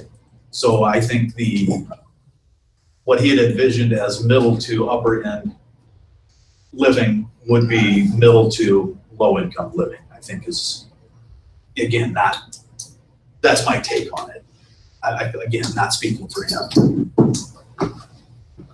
Well, I guess, and are we in any kind of discussion with the city and their 3-block plan and knowing whether or not there's what potential that has? Students to a classroom. Because, enroll code, email, and I really CSV hate to see import. that gym go. Either select from the pop-up It's a good window gym. or from the Students tab in But your classroom, select Add I Student. probably would be in favor of it going away Students more are if I knew enrolling the by city enroll code. was going to They will proceed with visit this plan, of enroll.guardian.com that to input the beautification, unique class ID for utilization the of that classroom. area. Once students input And the class or, ID, you will see them listed here how on the much it's right-hand going to side affect under the potential Pending Enrollment. for Nate's plan. Click the Add Student button I mean, next to each student's name I to guess I'm confirm not, their and place in then class. the other thing I'd like to know is Students there going to be can any kind also of be added to the formal classroom by agreement email. with Nate Click on Add down the Emails road? And I'm not and saying it enter has the to student happen email or emails. soon, but I mean, eventually we're going to have to get to a point where we're going to make some Students added by decisions on email that do not gymnasium. need to be accepted I into the guess I, classroom. in my and will mind, be need more auto-enrolled in the information classroom. on Students can also Nate's be enrolled all at seriousness. I once mean, he with a says properly he's serious, formatted but CSV are file. we going to have some kind of Once the file formal is created, click arrangement Upload or understanding CSV, with select him the before file, we and click decide Import to tear Students. our gym down or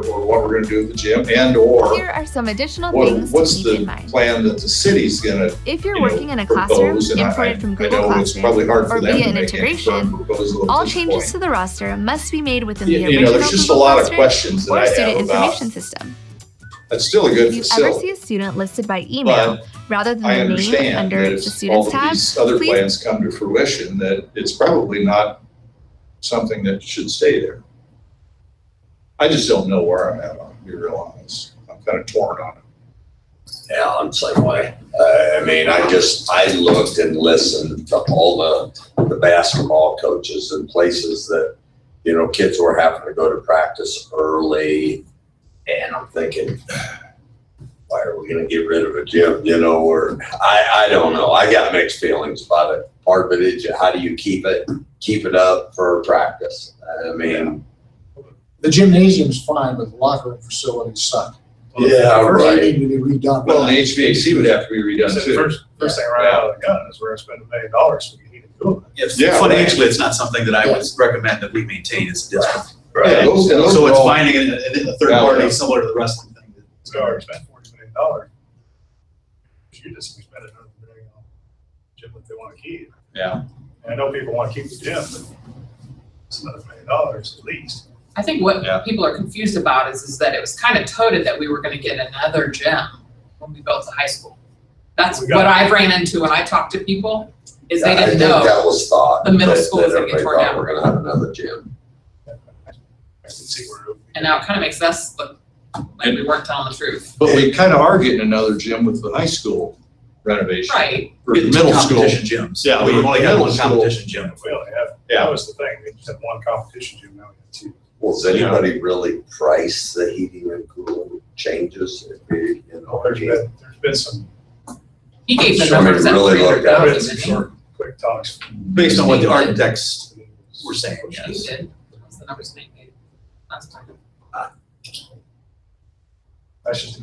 I do think we, either a work session or a board session, we should have the city come back to Yeah. us. So I think that'd we be have a good. discussion back and forth, maybe to understand what the city's commitment is to this project as well. That'd be good.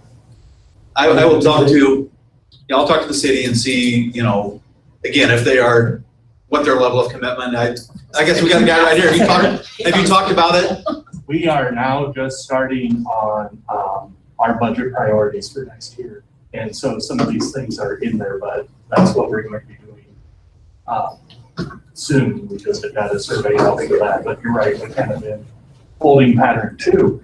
And it is on the radar though. Right, Yeah. right. Isn't it There's Green lots of County things. Development Corps is kind of doing that, isn't it?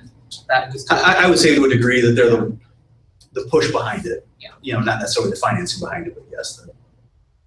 You know, there's those different entities too.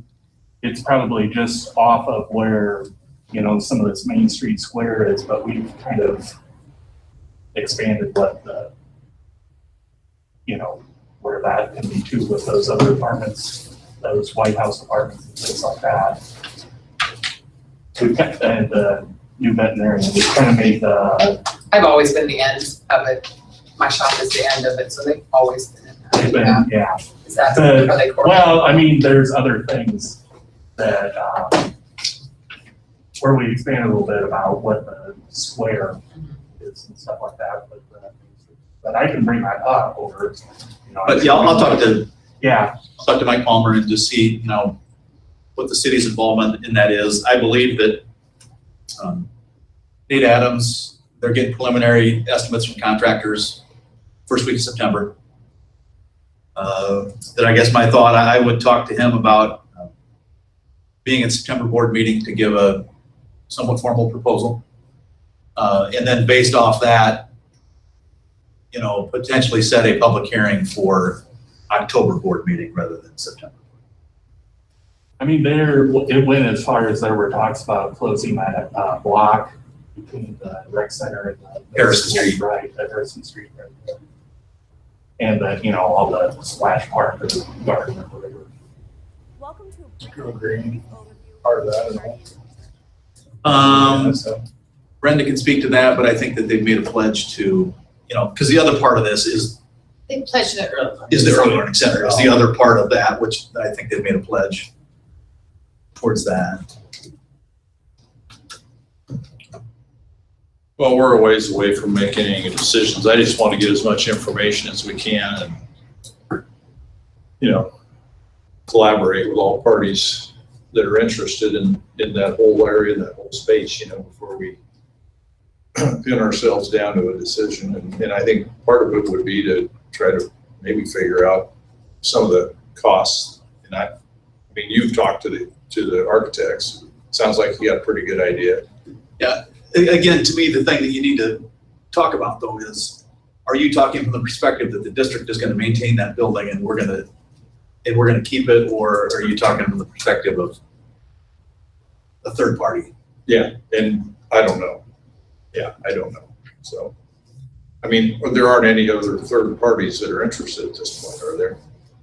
We haven't marketed it as a, would you be interested kind of thing. And do we want to? You know, those are all questions. I don't know. Tim, do you have an idea what it would cost to raise only the gym?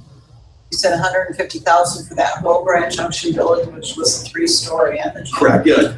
My guesstimate would be between 100 and 150,000. I don't. Just for the gymnasium. Yes. What was the whole Grand Junction building? I guess it was 150,000. For the whole building, but it'd be Correct. 150,000. Well, that's It's a gonna complete, cost more because you don't wanna hurt the building it's next to. I mean, Yeah, there's complete- different things to complete think guess. about. Yes. With the size of the gym is much Music larger than building, that. Connection. Much Yeah. larger than that was. You know, like I said, Gym. that's just a complete guess. It could be less. Rippey building was 108,000. You know, And that was leaving the gym there. that was leaving the gym there. You know, the other question is if we left it there, what would be the ongoing operating costs of that building just to stand? I don't know. You can put in way more cost. Because this way you have to put heating, I know, cooling in there. but if you wanted to do that and maintain the building, you know, is there a guess? And I'm not saying you need to know right now, but you know, what's it going to cost to maintain that building and operate that building down the road? Those are all questions too. Correct. So I know those are all just estimates, but Was the big sticking point for Nate is that the gym has to come down before he formally takes ownership in order for him to apply for those historical tax credits. Is that correct? To me, it's a combination. that's one part of it. But if the gymnasium stays there, the ability to have a high-end condo, 2-story with a view out the south is gone. So you change your clientele from It's not gonna be as marketable. $1,000 or $1,250 a month to The other thing $500 is a if we month. don't take it down before he takes possession, he can't take it down because it's a historical building. Unless Even the Well, you gymnasium. can't apply for the historical tax credit. No, I think you can still apply for this historical tax credit, but the gymnasium is a historical building as well. If that, because we're prior owners, we can tear it down. He takes ownership. He can't tear it down because it's the difference in the rules from the state about historical buildings when you change hands. And then his So that he's stuck with it. historical tax credit. You can't make it. Yeah, I think he can still get historic school tax credits on that part, and maybe he can apply for it with the gym, but he can't make it a profitable exchange, because now you have all the requirements I think to about maintain that as a historic This would building. be great. Well, why don't we move along? I don't think we're gonna make any decisions here tonight. We don't need to, I guess, so it's good discussion though, and you'll talk to the city more. I'll talk to city and I'll talk to Nate about coming here in September meeting. Yeah, okay, we'll move forward with that then. Okay, item 8, reports and correspondence, student construction program. Just update on student construction program. With everything going on and what happened last year, do not feel comfortable building a house. We've got plenty of projects to do. We're looking at having them do the wrestling room, build out in the shop area, do that, greenhouse. So there's plenty of projects for them to do, because again, I don't want to start a house and then if the same thing happens, then It's in the cover, Dave. we talked about doing some of those things too, yes. Talked about that a couple years. Yeah. What was that, John?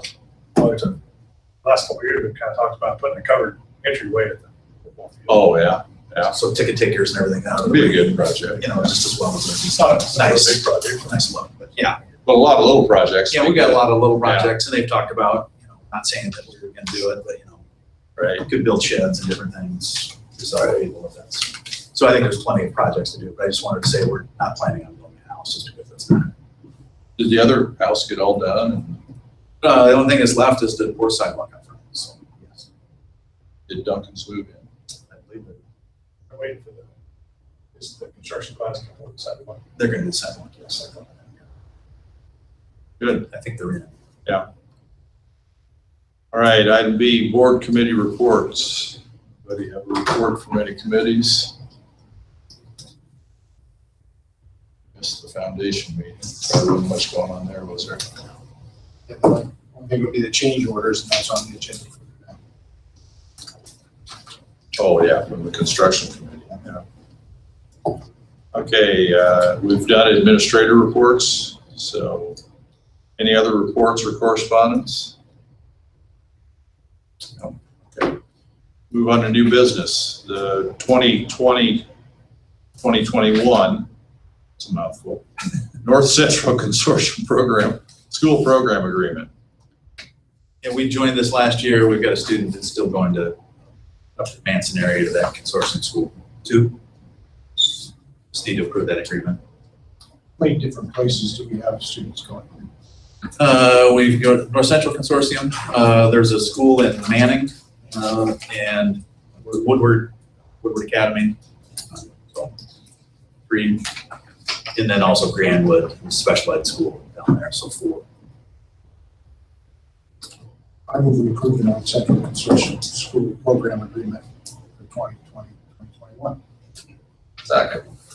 All right, motion by Steve, seconded by Mike to approve the agreement with North Central School Consortium. Please call the roll. Wilson. Aye. McConnell. Aye. Benhart. Aye. Carver. Aye. Fisher. Aye. All right, we're going to table the board goals till next month. Fundraisers.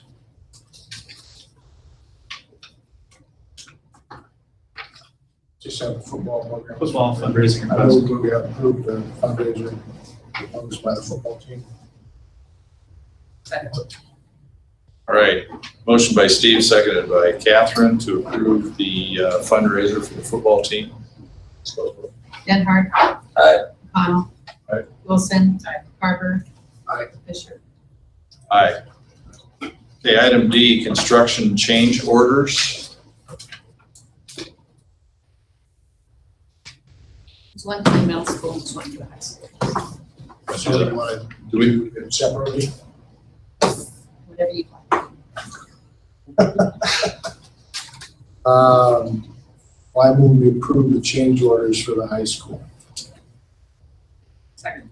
And just kind of a summary, a lot of these are sort of related to maybe some oversight things that ultimately we may have some discussion with engineering and architects at some point in time. It's gonna, we still have room within our budget to do these things. is there a concern that they were maybe an oversight? Well, so, I mean, it's just kind of crazy stuff. Like, we agreed to have a pole in the middle of a double door that we could take out so we could have a bigger machine go through. And then you end up with 3 different companies supplying parts that don't fit together, and then you have to have modifications for that, and that's changeable. Or we have an oven that goes on one electrical system and we didn't run 120 or 110 to it for the controls. So now we have to have controls. So a lot of little things that add up to get it all done, and had they been done, had we had it correct to begin with, you wouldn't have the extra cost because you have to go back and redo things. But I don't think it's unusual in a project of this size to see these things. Is that your experience? Yeah, these are some recoverable costs on a fair amount of them.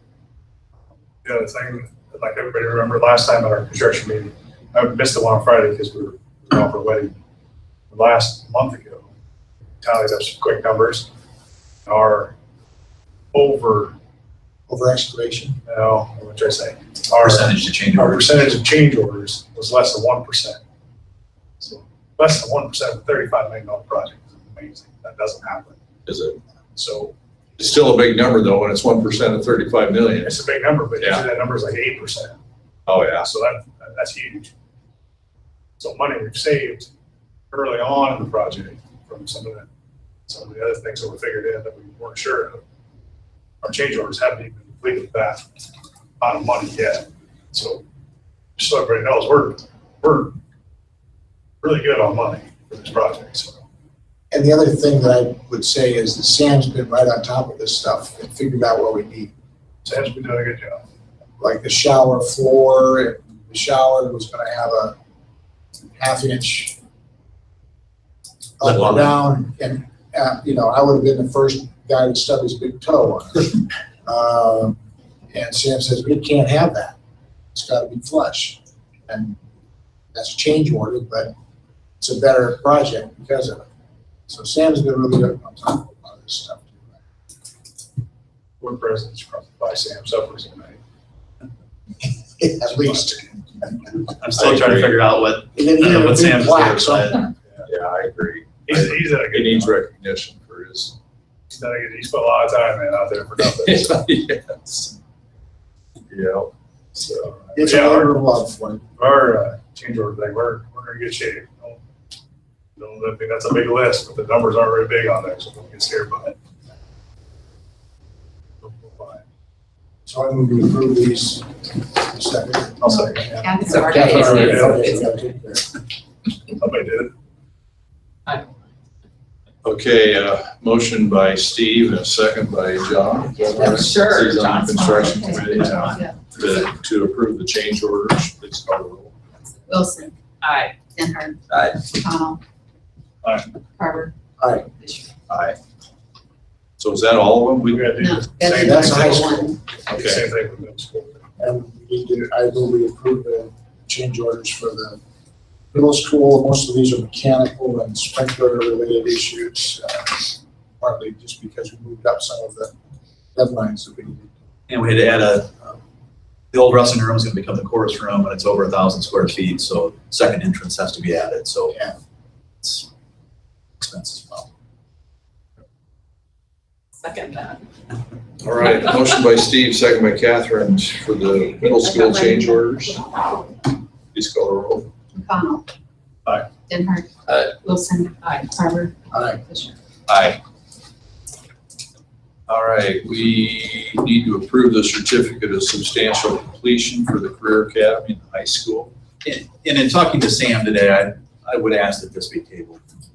Not that we're gonna disagree with August 15th basically being substantial completion, but this starts all the warranty and all that kind of stuff. We need to do a better job of having a list. The mechanical system isn't all up and running right now, so we want to get all that put on the list to make sure that we know exactly when some of that stuff is, when the 1-year warranty and all that starts. So we'd like to put this on hold for right now.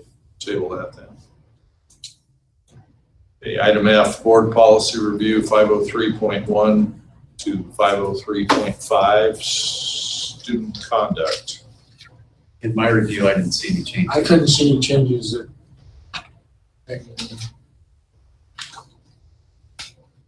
I was waiting for some COVID-related change, but I couldn't find it.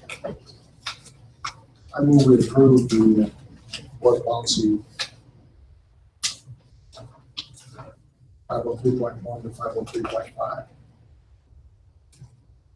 Okay, we have a second? Second.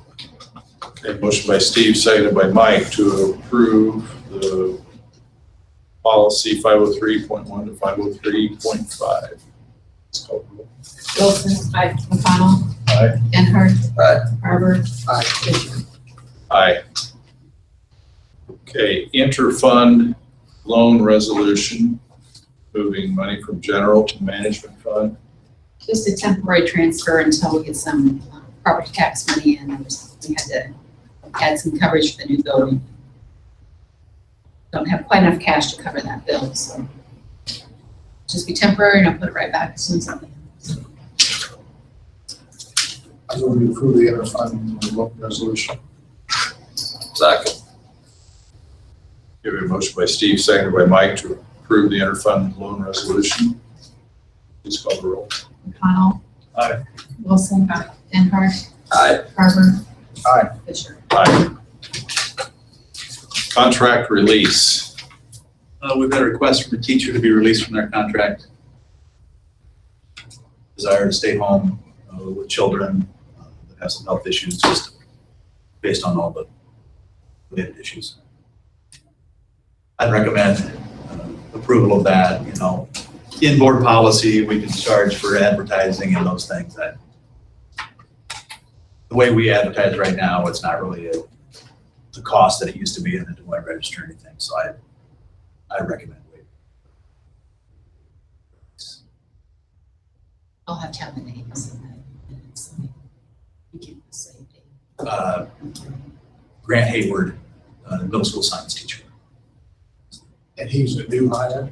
No, he's 1 year. This last year is his first year. it was his second year. And we've got the options for replacing. It's a work in progress. It's a challenge. You say middle school science? Correct. Finding to your question before, finding a science teacher, you know, any time of the year is a challenge. You know, you'd hope that you can advertise in January, and we're able to do that. I would move we release Grant Hayward from his contract for school science. This year. I'll second it. We have a motion by Steve, seconded by Catherine to release the teacher mentioned from the contract. Please call the roll. Denhart. Aye. McConnell. Aye. Wilson. Aye. Carver. Aye. Fisher. Aye. Okay, technology purchase. Brent? We're continuing to work on preparing for remote learning, if that would happen.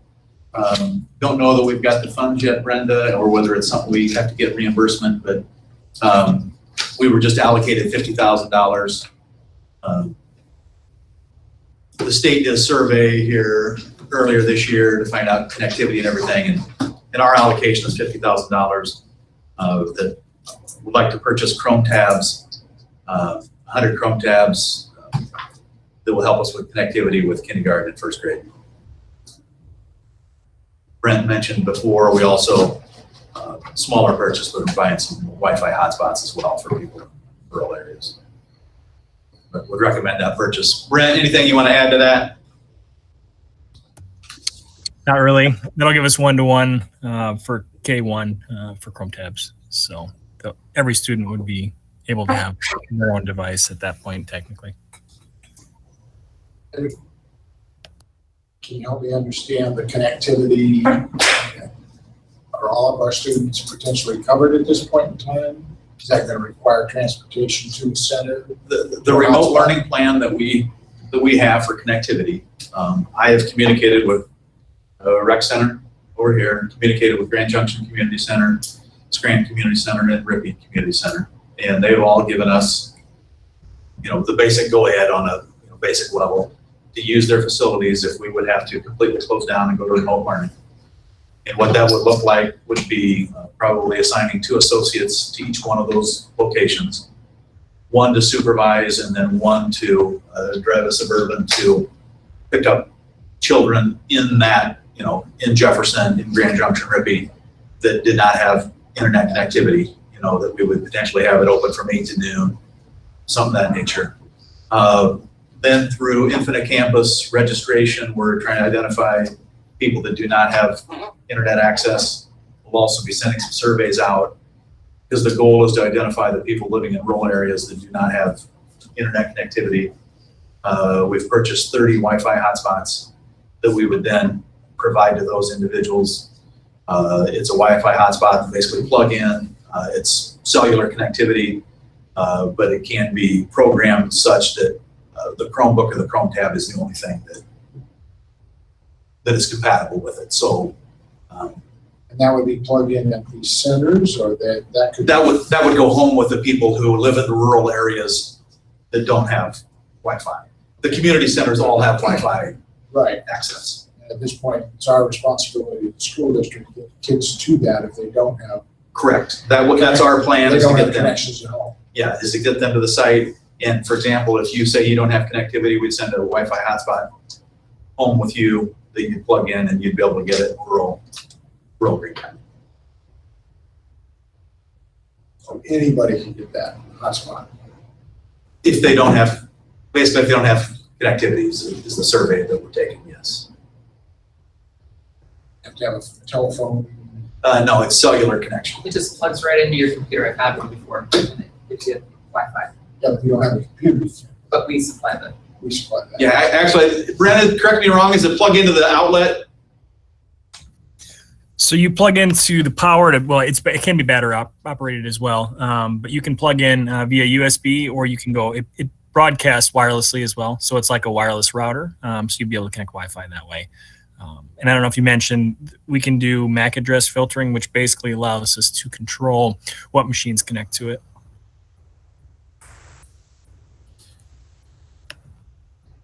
But it would be not send home and have home. It's when we go into remote learning, we'll send it home with you. You may have it for 2 weeks, and then you gotta bring it back. Because what we don't want to do is provide Wi-Fi access to.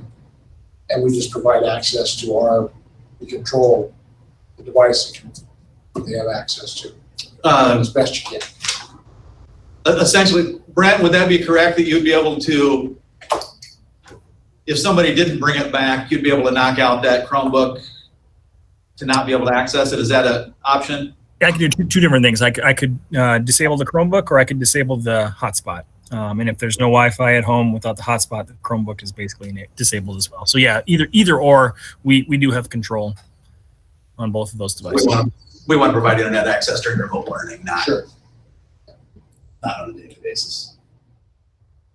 You say the 50,000 came from the CARES Act money, or? It's not CARES Act. It's CARES, actually. It's government emergency. It's a occasional separate, relief or something, but it's, yeah, it's. the allocation was totally based on that survey that the state did, internet access across the state line.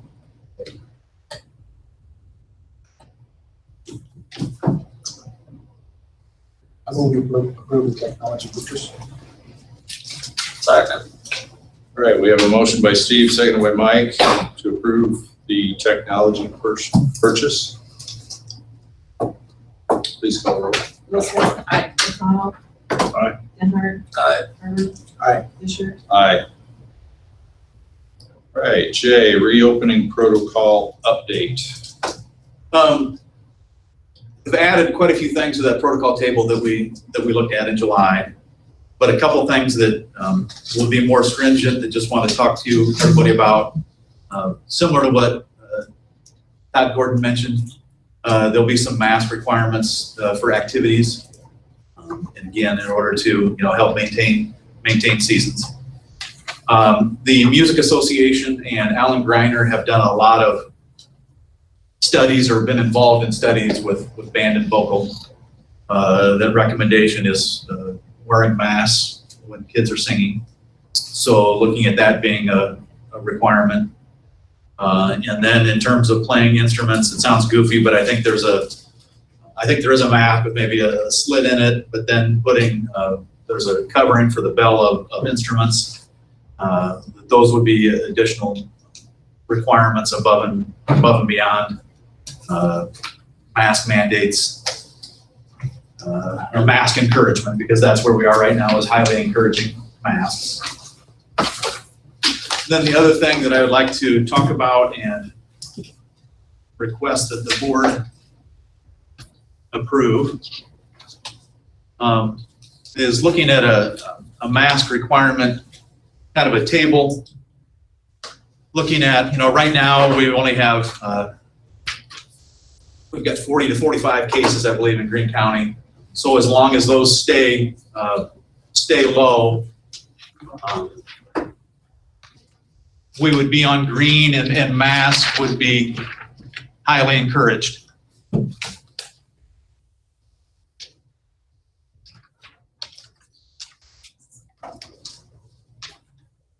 If the positivity rate increased above 10% in the county, and basically looking at that over a little work to do on that. Right now, the state is looking at over a 2-week average. I think we were looking at a 1-week average. The increases above 10%, or student and staff absences are above 10%, COVID related. Or if we have a positive case in the building, we'd go to yellow, which mask required, and social distancing is not possible. This would be a building by building. So are we gonna call it 14-day or 7-day? I think we'll talk about that after I go through this. All right. And then the red would be if the positivity rate's above 15%, and we have more cases in a building than one, would go to red, which would be mask required. So open for discussion. I worked with the nurses through this, but questions on that, I guess. And is this new cases? When you go by percentage of what the population is of Greene County, is it new cases or is it total? Active cases, isn't it? When you're talking positivity rate, that's the daily. Active. Correct. When you go on the site, I mean, it's reporting 5 people were tested, 1 person had it, it's 20% for that day. It's a compilation of that over 2 weeks. So if the next day 10 people are tested and nobody has it, it's 0%. So then you're averaging those together, is my understanding of it. What do we do with Boone and Greene County? Because we have Boone County as part of our school district. Advice from the Department of Education or Public Health is the county that you have the majority of your population, because we've only have 2 townships, I believe. Yeah, it's just a couple in Boone miles. County. Right. I couldn't understand why they have a higher positivity rate than we do, or have had over the last few days when I looked that up. So I have a pre-screening question. More than 2/3 of the symptoms on there are based on the common cold. a doctor question. How do we, I got a cough because it's January 1st, it's cold, we got a cold. Am I gonna stay home for 14 days till my cold's over? Or How do allergies. we get past that? I think a lot of advice, and I don't know whether Jill, I know you're on, Jill, I don't know whether you can speak to this, but, they talk a lot about, people knowing, some of it has to be related to, you've got to know yourself. I get colds, therefore this is a cold, or I have allergies. That's what I understand that, but Yeah, I think my kids got. I'm a retired physician, so I have no authority. No, I understand. But anybody who has cold symptoms should stay home till they're better or until they've been tested and they're negative. So the story of history till we know it, that's never been done. Absolutely. I mean, So why now? our society has encouraged people to work sick. Well, And if you can stand up and come to work, well, that has to change. And we have to make 100% change in that. And if you have any symptoms that suggest you're ill, you stay out until you know you're not going to spread something. If you have a job that has health, benefits. What's that? Yeah, I mean, it's going to make physicians' jobs 10 times worse because influenza shows up. You got to go to the doctor and you got to get tested for COVID, influenza, and if you're negative, treated appropriately. That's my question. That's my question. We got how many kids in school? At any given time, we could have 500 kids with a cough, cold. They should stay home. So And they should have last year and the year before, they should have stayed home. So I have allergies to dust and tree pollen, which are both high this summer. And I get watery eyes, sore throat, headache, but they're allergies and it's not contagious. That's what he's trying to say is that. Yeah, you know that part of it. I know that about me, But we also know when we're getting a cold. When we think it's cold. Well, we don't know it's cold anymore. Because some of those cold symptoms are COVID as well. For a day or two. Well, it's just like my workers. I told them, it used to be the same way. You come to work if you got a cold, but now I don't want them to. You're right, Doc. We've got to change our lives and say, you got a cold, stay home. Get over it. Yeah. Okay. I get where you're coming from. And it should no longer reward perfect attendance in school. No, I understand. Okay, so here's another question, even for you or us. We have a teacher that has a cold, essentially. Now they have to stay home. Do they get COVID unemployment because now we're telling them to stay home because they have a cold? How do you? Yeah, are we gonna say, are we a gonna guy. change our policy on sick days? Yeah, I had a guy. because if somebody's gonna have to stay home only if they've got a sniffly nose, even though they know they're fine, are we gonna extend, medical benefits so that they can do that more often? I mean, they're gonna run out of benefits, maybe. I think they say you go to your doctor and you get tested and you find out. If you're negative, you can go back to work. And there's COVID-related leaves that we approved a week ago that, again, people need to go through. They need to be tested and go through that. The area, it's so gray, but it's never gonna work. I'm sorry, I get it. People get sick. This virus is real. But the area is so real, so gray. I mean, we're gonna have football with 100 visiting people. We're all gonna touch the same handrail, walking up the bleachers to get to the top. I've been to places where you're blocked off 6 feet.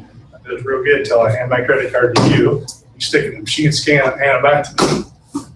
Nothing in that whole scenario is sanitized. I've said that about gas stations everywhere. How many handles do you touch?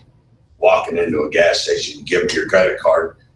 I agree with you. I don't think you're. I'm not saying we don't need to change. I get it. We have to. We've adapted. We've got. You might have. We got gloves. If Darren we wanted got masks. speak. We got hand Okay. sanitizer. Yeah. Teresa Scala also has. Okay, there's several people from the public that would like to talk. Darren, what?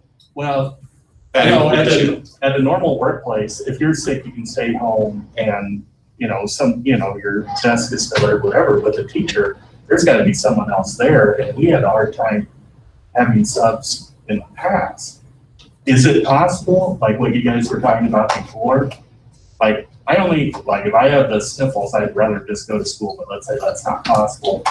Can an associate be in my room watching the kids and with these new things? Can I project and teach the class from home? It takes more than that, but yes, remote learning with a teacher at home is a possibility. Because honestly, sometimes I'll admit I've come to work sick. It's easier to do that than to get ready for a sub and get that all, taken care of again. I think we got to use a lot of common sense in this thing. I mean, like Catherine said, she knows she's got problems with allergies. I do too sometimes.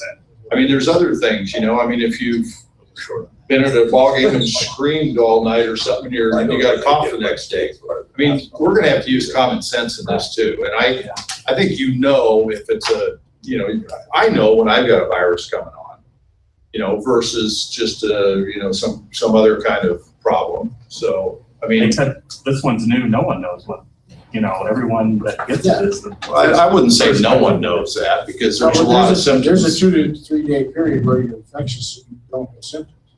Well, it's still the truth that you can be carrying this and you never have any symptoms. So what do we do about that before? There are these, yeah. That's what I read, but that's the other unknown. If you don't even know you have it, if you're asymptomatic and you supposedly can pass it on and you don't even know how are you supposed to know what to do then? Wear a mask, always. I know you don't. I know. That's why you wear a mask, that's why you social distance.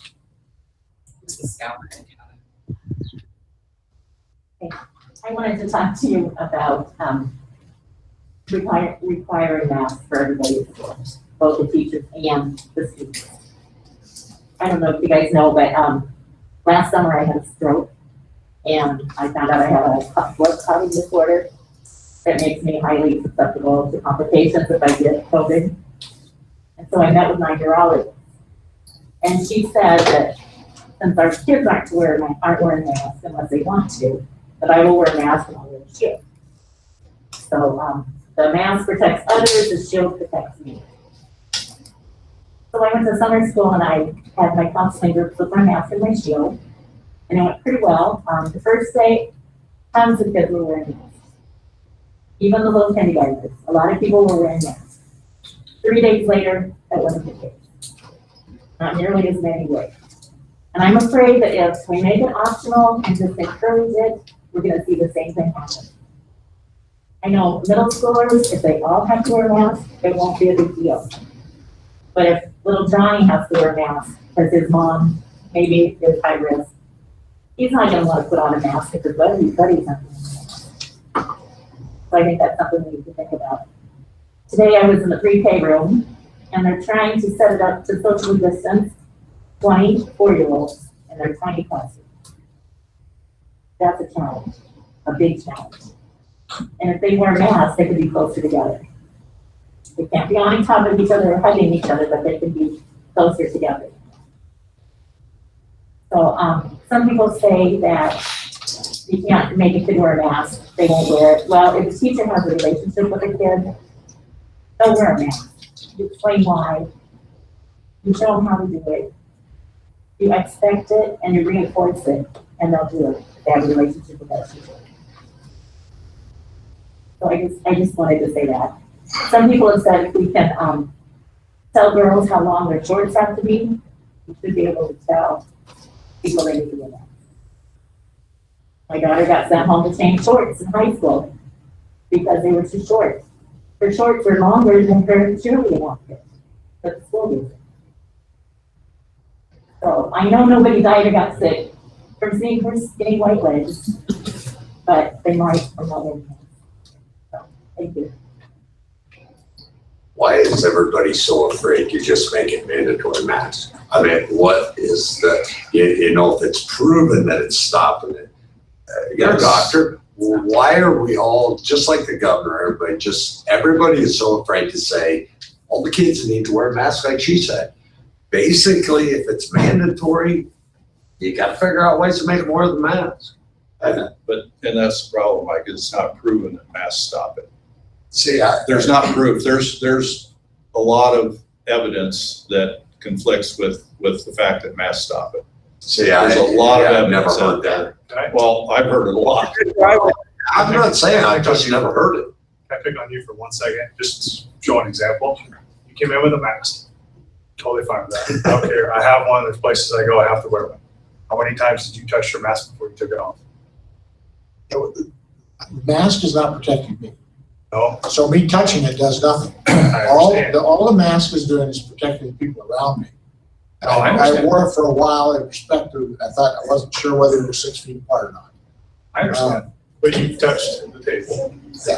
There's questions to that. The effectivity of the touching stuff is not as big as, the real concern is aerosolized virus. Right. That's where we get infected. But my concern is we put it on, everybody does it that wears one. You touch it. Oh, yeah. You move it, you touch it, you touch it, pull it everything down, else, and- but I'm okay saying. And kids are gonna be fiddling with those things all day long. I'm not saying it's a bad thing. I mean, Yeah, but see, let them fiddle with it. It's You know, not- let's say 1% it helps. They Well, don't that's, get it because of the I think it's very clear that this is a sneaky virus. It's going to get us one way or the other. And so places that have been very good about all of the social distancing and masks, now see you later bump. So inevitably, we're going to get it sometime, but we certainly can reduce the rate, we can reduce the burden on society, and masks will do that. I'm convinced that masks will.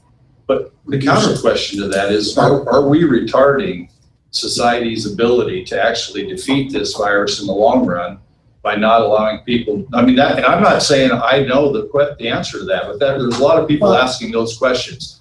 Are we actually not allowing people and the way that we were created and the way that our bodies are created to fight and to create antibodies and fight viruses and eventually minimize viruses by doing all this? I mean, that's the other question. That's the other side of this. Sure. Can people from the room talk? Willing to sacrifice. Can people from outside the room speak? Yes. Yeah, I think Patty had a question first. Can I go now? Yeah, go ahead, Patty. Mine was back to the original concept when we started bringing this up, when Tim was talking about like the percent in the county and whatever. So if the county went above 10% and we had 0 in the school, would we, or the county went to 20%, we have 0 in the school, would we shut down schools? Are you talking the chart I shared or what? This. Yeah. Well, yeah, the chart doesn't refer to shutting down school. Yeah, the chart doesn't shut down school, but if we were above, based on this chart again, if we were above 10% in the county over whether it's 10 days or 2 weeks, we go to yellow and then require masks if social distancing was not possible. Okay, so is there a possibility, what has to happen to say, whoa, we've got to shut our doors, everything's going to be online? That's completely state guidance. If you're above 15% positivity rate in your county, in addition to 10% or greater than 10% absentee rate directly related to COVID, you can petition the state to go to remote learning. Or if the county is above 20%, you can also petition to go to remote learning. Okay. And they will get back within 48 hours. And then my last part of that is, before we would ever petition, what seems kind of logical, since I know this is not the flu, but it's very similar to the way that you catch the flu, is I would like maybe our district to be aware of what is our worst absent rate during flu season. And I would hope that a building would have to be way above that to shut down the building. I mean, I would hope that we'd use some statistics that we have before we'd ever consider that. So. I can speak to that a little bit. Can you hear me? Yeah. Yes. Who is this? This is Jill. Okay, thanks. In the 5 years that I've been there, and I worked at the intermediate school and then the middle school, we had to report our absenteeism above 10%, and I have never had to do that in the middle school. I know that they have done it in the elementary since I've been there, and maybe even the high school, but since I've started and been there 5 years, we have not ever reported the 10% illness in the school. Do you know, Jill, what the maximum that was reported at the middle school in your tenure? No, I do not know that. I just know that we're required, or we're asked to report above 10%, and I've never had to do that. You said you think that the elementary has and the high school has had to do that? I know the elementary has, maybe once or twice, but I couldn't tell you exactly whether Ann has done it at the high school or not. This is Karen, chiming in again too, but as a part of this Return to Learn plan, one of the things that has to continue to happen is that the leadership team that's been meeting all summer long and working on these guidelines will continue to meet monthly. And we have a set of data criteria that we have identified that are going to help us gauge whether or not this plan is working for us. And one of those pieces of data that we will be looking at on an ongoing basis is comparing current absenteeism rate to what is typical and what has been absenteeism historically. So that will be data that we're going to be looking at on an ongoing basis to know whether what we're experiencing now is anything different from what we've experienced in the past. Great, thanks, Karen. Heath Deline. Yes, thank you. I just, I know this is such a controversial issue, and I hope we can just share ideas on this and not get offended, but I also have serious doubts we're going to be able to social distance at school. Like when put 20 kids in a classroom, I just don't see it happening. And I know we don't know a lot, and I know the things you guys have said are legitimate questions, but it seems like the only thing that we do know right now, that the only thing that can stop the spread is a face mask. And it seems like it's the best play in our playbook, and we're not going to it. And I know we want to save our football seasons and our volleyball seasons, and we're going to have them mask up, but how much sense does it make that they're going to wear a mask on the way to the football game, but they're going to sit with 400 kids every day with no face mask on? And I just think it's crazy if we think that we're going to stay in school very long. I think our kids should be in school. I want our kids to be in school. I just don't know if we don't institute a face mask policy or a face covering policy that we're going to be in school for very long at all. And that's, I mean, we have to speak up and share our thoughts on that. And I think that's where we're at on it.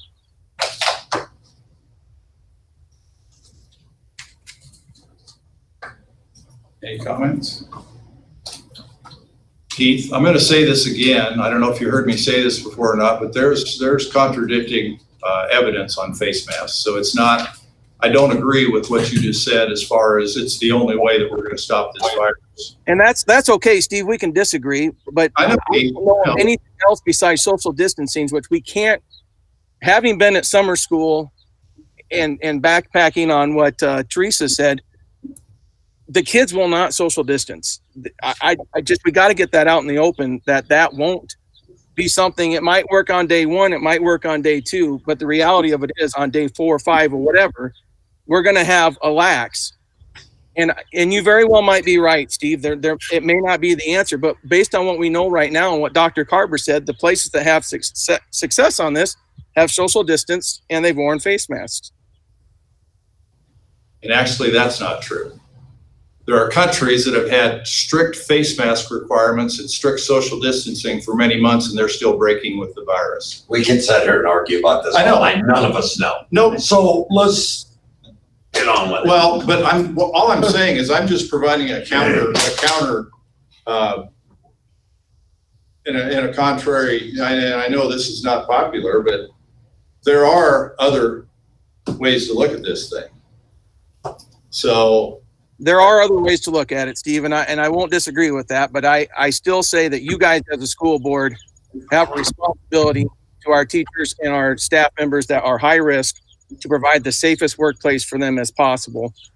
And I feel like having face masks be required when you have 400 and some kids in a building all day, that would be the best policy. And you can disagree with that, and that's fine, but at some point we have to use some common sense on it and give the best protection that we can. And I won't say anything else. I just wanted to throw that out there. Nice. As your advisor. Thanks, Heath. What are we voting on something tonight? Like what's it's just saying reopening protocol. I would like, I'm recommending this, that I would like your support on, if you're willing to support that. You know, again, anything's on the table. I mean, theoretically, you could say, no, we want to go a step further and we want to require face masks. I'm just, anything's on the table as we're talking about this, because it all comes down and again, we're not gonna agree, but we all are looking out for the health, safety, well-being of every student and every staff member, everybody. Everybody in this room is doing that. So it's the wrong opinion for anybody to believe if the decision you don't like is made that the other people are not looking out, because that's baloney. I want to get that out there right now. Everybody has the best interest of everybody in mind. And again, everybody may not agree, but if the vote or decision goes contrary to what you think, that doesn't mean that the other party isn't looking out for your health. I really don't. I mean, part of me says. Can I ask one more question? This is Jill. This is Jill. Jill, just a second. Steve Carver's making a comment, please. Sorry. Okay, go ahead, Jill. One of the questions I had was, and Lita Bauer's listening, but she's not able to ask the question. She wondered what was going to happen if we do require face masks to those kids that don't have them on or won't wear them. And then the other thing I just want to comment on is I do believe that face masks, I mean, I've lived and breathed COVID, listened to every podcast I could possibly listen to, and I do believe face masks will decrease the spread. But the guy from CIDRAP, his name is Dr. Osterholm. The only thing I worry about is if we all wear masks that we will not be distancing, and we really need to distance and wear our masks in order for the spread to slow.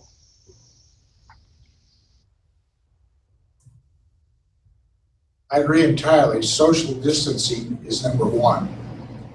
The masks do have an effect too. Because of that, I think we start strict and then decide to back off, like we're doing with our sports.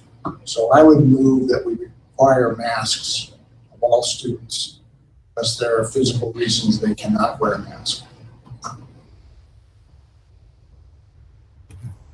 How are you going to keep them on elementary? My question. They did it at summer school. Kindergartners were better. My kids did not. They tried doing it in early learning. They couldn't. All the time. Right? They couldn't keep them on in early learning. I just talked to the teachers there today. We can't control cell phones, how are we gonna control?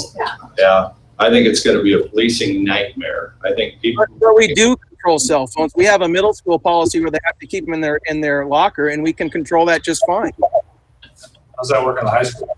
It doesn't work. Brian, Policy in the high school. I just disagree that if we think we can't enforce it, there is lots of things we enforce kids to do on a daily basis that they don't want to do. And I just think that's a cop-out if we were using that as an excuse. I second it, and I think you try it. If it don't work, you come up with another option.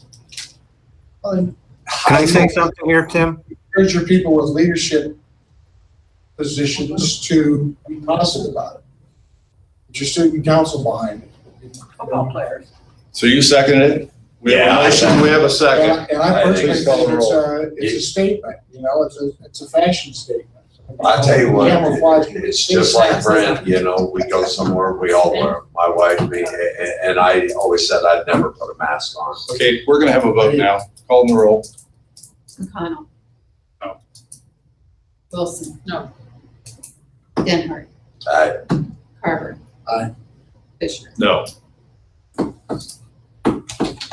Okay, the motion fails.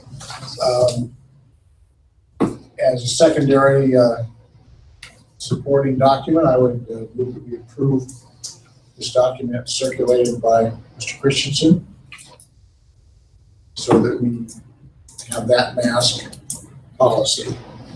Again, underlined, highly encouraged.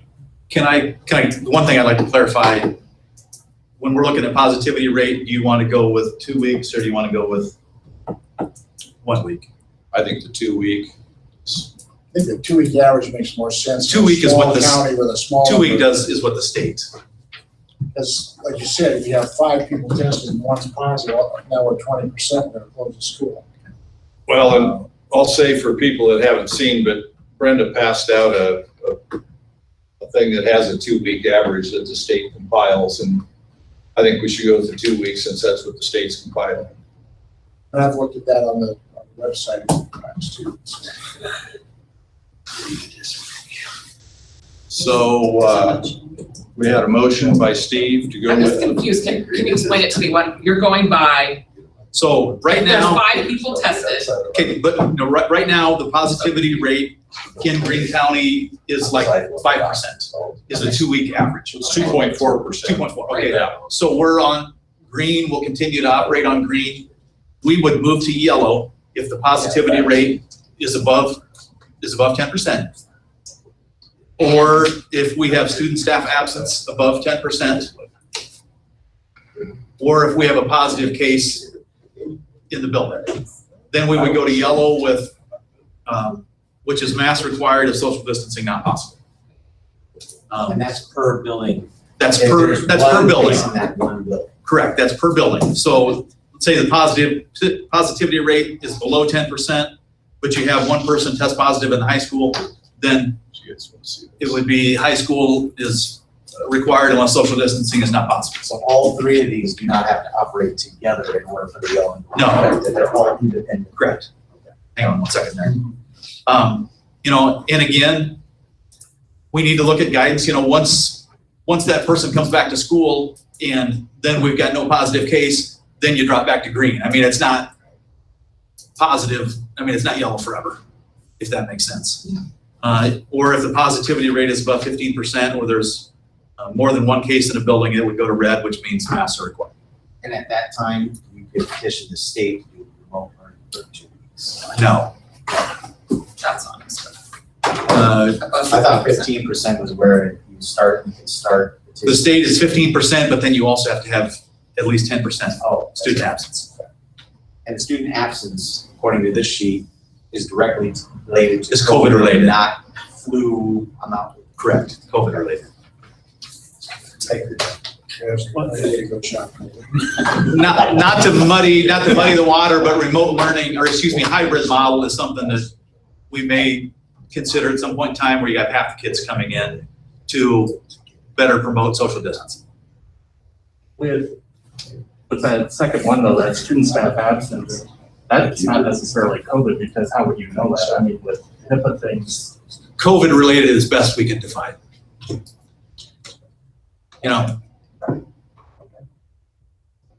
Will you get your positivity rates directly from our local public health, or will you get them from the state? Because those numbers don't match. The state has that site is what they're The encouraging people numbers to. don't match. The numbers don't match? No. That's by school district on that site. I would go with that one. So we're voting on this. Oh, we're still. You made a motion, yes. We've got a motion on the table by Dr. Carver to approve the plan that's brought forth by Tim and seconded by Mike. Let's call the roll. Wilson. Aye. Connell. Aye. Denver. Aye. Carver. Aye. Fisher. Aye. Can I ask a question? Can I ask each of the board members that voted no on the mask requirement, why you voted no on the mask requirement? Not right now. Maybe afterwards you can answer that. Well, you have a closed session, so I don't know. What do you call us then? Okay. Lost my- Everybody's getting a little out late tonight. All right, 2020 through 2021 agreement with Integrated Behavioral Health Services. elemental health services. We'd like to continue the agreement with for the telehealth services that we had this past year. Just from how this works, if the teacher identifies somebody having issues, recommends a telehealth consult, that has to then go through the parent or guardian before it occurs, correct? Correct. And the parent or guardian accompanies that student. Nobody in the school accompanies. Correct. What if there's failure of, I don't know, guidance? I mean, you know, when, is there? We have incidents where they do not show up. And then we try to call again. And the counselors will go get them and bring them if they don't have transportation. Just, I'm not sure, at some point in time, it is almost abuse by neglect. We might think so. Yeah, otherwise, I've read through the thing, I would approve the agreement with integrated behavioral health services. Second. Motion by Steve, we have a second by Catherine to approve the agreement with integrated behavioral health services. Please call the roll. Denhart. Aye. McConnell. Aye. Wilson. Carver. Aye. Fisher. Aye. Okay, item 10, superintendent's report. One thing, would like to invite you all, if you're available tomorrow at 4:15, Senator Grassley is going to be here. Going to tour the forge, but then he's going to do a press conference from the Commons at the high school. That all of you are invited to attend that. Like I said, 4:15 to about 5. Master required. Then the other thing, I will echo what everybody else said. I can't commend enough the work that everybody has put in to work to get prepared for the school year. Again, everybody's doing fantastic amount of work, put a lot of time in. I'd also echo, this is my 31st year and I've never felt more unprepared than I've ever felt. But then the other thing I want to echo that I just cannot stress it enough. Everybody has got to work together and everybody's got to agree that everybody is working for the best interests of students and staff. The minute that we feel that somebody isn't, this whole thing is just going to fall apart and crumble. You know, we've got to make the best of what we've got and move forward and work together and collaborate and do all that. Because if we don't, it's not going to be possible. And I feel we're doing that right now. I just want everybody to focus on that and move forward. But like I said, I want to commend everybody for the work they've done and we'll continue to do. That's all I've got. There's only one thing to blame. You can't see it unless you have an electron microscope. Bugs are smarter than we are. All right, you ready? Yeah, item 11. I move that we hold a closed session as provided in Iowa Code 21.5 of the open meeting law to evaluate the professional competency of an individual whose performance is being considered to prevent needless and irreparable injury to that individual's reputation, as the individual has requested a closed session. Second. John. Okay, motion and second. Go into closed